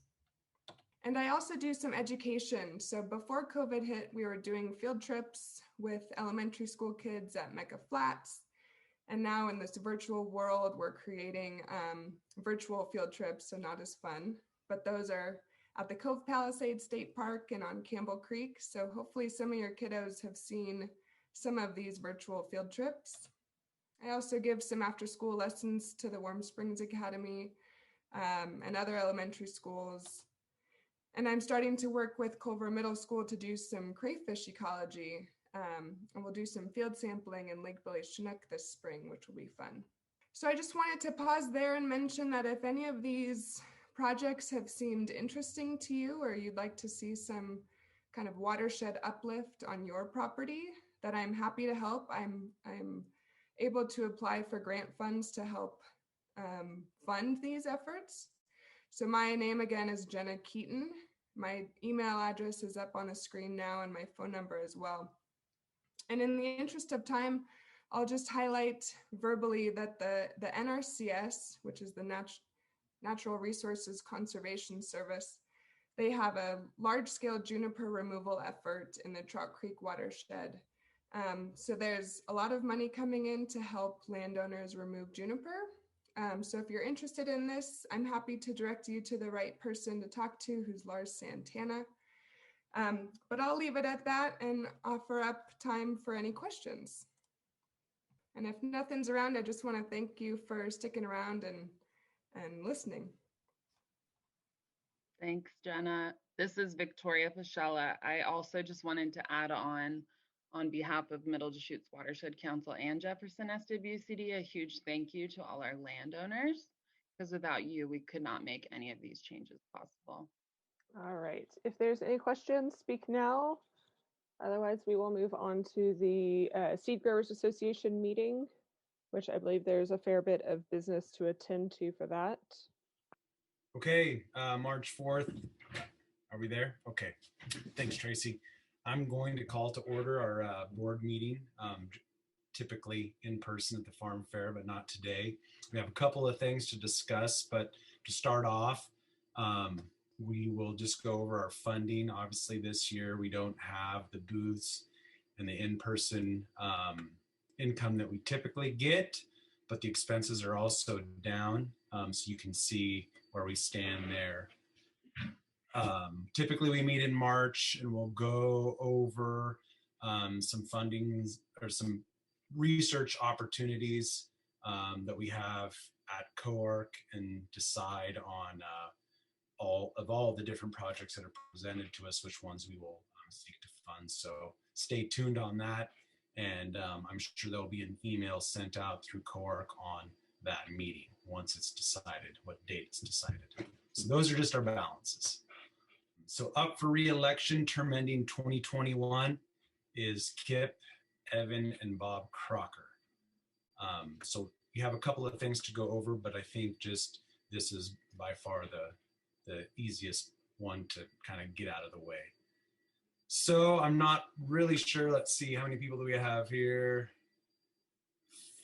45 people. Hopefully there's some Seed Grower Association members out there. I'll just start off, since it's a little bit different this year, with being on Zoom, and I'll make a motion to re-up Kip Light as a president. Is there a second out there? There we go. Thank you, Evan. All right, second up would be Evan Thomas. He took over for Mark Hagman's position, I believe, 2 years ago. So Evan, I make a motion for Evan Thomas to continue serving on our board as an acting, not an officer, but just a director. So is there a second? Okay, all in favor, say aye. Okay, we got it. And then lastly would be Bob Crocker. I'll just keep on doing these since it's easier for me to talk. I make a motion for Bob Crocker to re-up also as a acting board member. I believe he's one of the longest serving members. So all in favor, is there a second? Yes, all in favor? Thank you. All right. Our biggest order of business today is we found out, I think last fall, that some of our DOJ filings have not really been kept up. Carol brought it to our attention. And so the only thing that we'd really been paying is our corporate filings to the federal government to stay a viable corporation, mutual benefit corporation. So when that was brought to our attention, we talked about it, met with a lawyer, and decided to start the process to dissolve the Jefferson County Seed Growers Association as a mutual benefit corporation, and then move to reassociate as a 501c3 nonprofit corporation. That would help us, as you saw in our funds, be exempt. We're basically seeking exempt status. So I need to make, I guess, a motion now that we've elected the board. I need to make a motion to dissolve Jefferson County Seed Council as a mutual benefit corporation and reorganize as a public benefit nonprofit corporation. So I need a second. Second. Thank you, Mike. And also, if you guys, anybody out there could, so I guess I should say this, preface this is, I need to have a documented list of all in favor, unanimous decision, such and such, so that I can turn that into our lawyer. So if you could just text it on little messaging, or even say it like Mike just did, we need to have a specific number of votes. So anybody who's contributed funds to be a part of the association in the past, that's you that I'm talking to. So now that it's been seconded, I just need a vote. All in favor? Okay, I think you guys can keep on messaging if you can. I have two more motions that I'd like to get through today. I'm a co-president, but now that we are reorganizing as a nonprofit, it really doesn't serve any purpose to be a vice president. So I would like to step down and become a secretary, because I really like, it's good to do all this process stuff, and I'm gonna have to take minutes, and it's just easy to do that. So I'd prefer to do that. So I think I can do this, but I would like to motion to step down as co-president and reassign myself as the oops, says my internet is unstable. I'd like to retitle myself as the secretary. Do I have a second? Second. Thank you. All in favor? All right, it looks like it passed unanimously. And then the last motion is John Locke's always been our treasurer in the back, taking our funds and dues.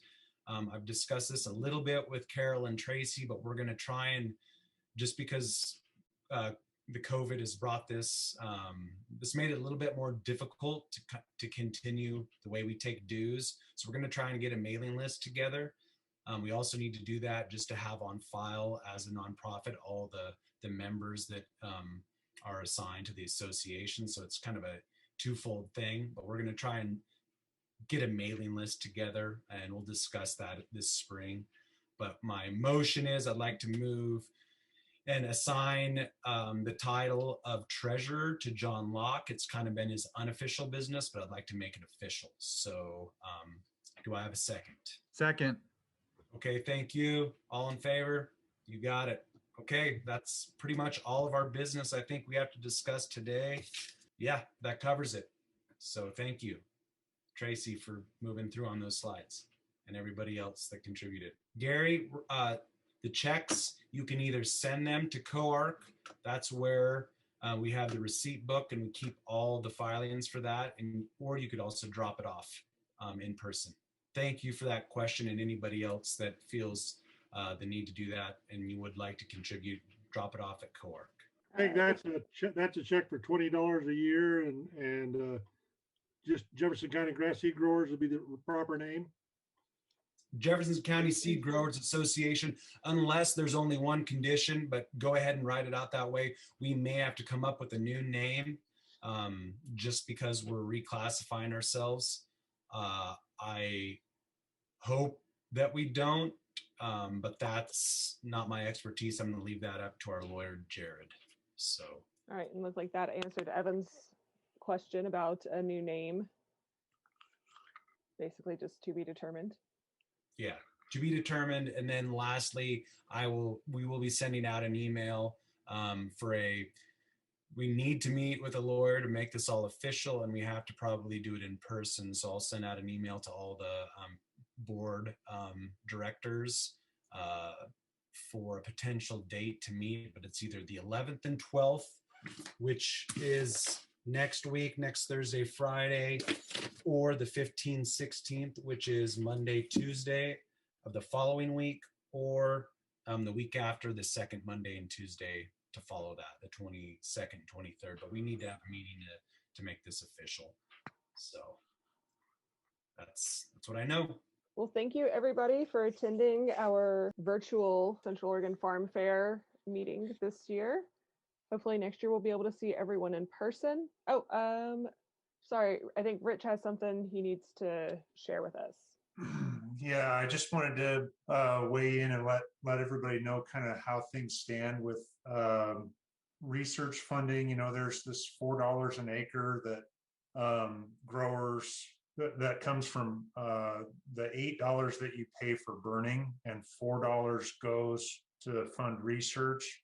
Last year was the first year that part of that money was basically pooled with two other grower associations. That'd be the Union County Seed Growers and the Columbia Basin Grass Seed Growers.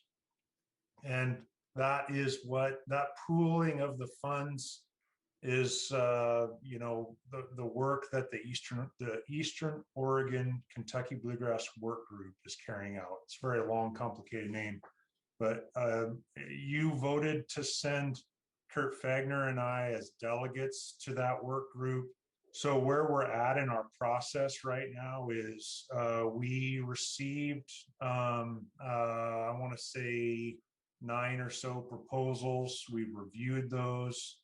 We are, there's about $75,000 worth of projects that we would like to fund, which is an increase from last year. Last year, we the 3 grower associations funded $55,000 altogether, and the work group, the growers on the work group feel it's appropriate for private companies to help join with them in funding these research projects.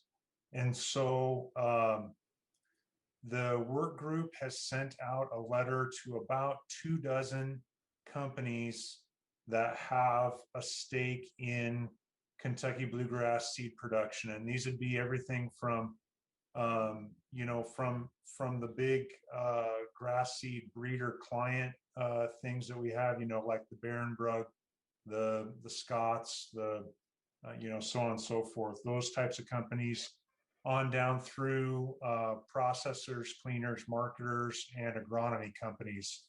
And that's been well received. The thought there is really, there is no bluegrass commission, and so there's no assessment on bluegrass. But rather than the growers foot the bill all on their own to get everybody working together, and I think we've had a lot of positive feedback from the people we've talked to about that. As it stands right now, there haven't been a lot of checks that have arrived for it, but it's just taken its time to work its way through the channels. So we're hoping that we can, maybe generate somewhere around $40,000-$50,000 from private money to couple with the seed grower money. We're not looking to build some sort of a war chest here, but just looking to fund those $75,000 in projects. And then I want to jump on to one other thing. Does anybody have any questions on that part? Okay, moving on. Then John Spring has a project going, and he spoke about it, and that's developing a replacement for Beacon, or developing Outrider as a as kind of a way to control poatriv. This is the work group has a very much we're all in it together approach to things, but Kurt and I felt like the urgency that we in Jefferson County have because of our poatriv problems in Kentucky, we've got a lot more urgency to get this resolved. And given that there was so many good projects that we wanted to fund this year, we went and spoke with Craig and the board of the Seed Growers Association about sending out a special ask to our local companies to help fund this project of John Springs for $12,000 this year, but also to keep funding going for the next 3 years to fund this, whether you call it Beacon replacement or Outrider development work. And so that ask went out to Cosi, Prattam, Helena, Wilbur Ellis, and Obsidian, those 5 companies. And that also is working its way through the channels. So basically, we're kind of trying to build some additional mechanisms to fund research for bluegrass, and looking to do it collaboratively rather than just going it alone. But when it comes to some of this, Jefferson County is, we've kind of been a leader in getting research projects funded. And so we're kind of looking to Jefferson County for this Outrider Beacon stuff. So that's my 2 cents on that. Does anybody have any comments? Okay, thank you. All right, thank you everybody for sticking with us. It was a first, hopefully to be a last virtual farm fair. We appreciate your patience. There's lots of links in the chat. I will try to make sure I get all of those out when we send up a little bit of a wrap up and a link to the video. So that if you came in late or missed certain talks, you can always rewatch it. With that, I will go ahead and sign off, and thank you again.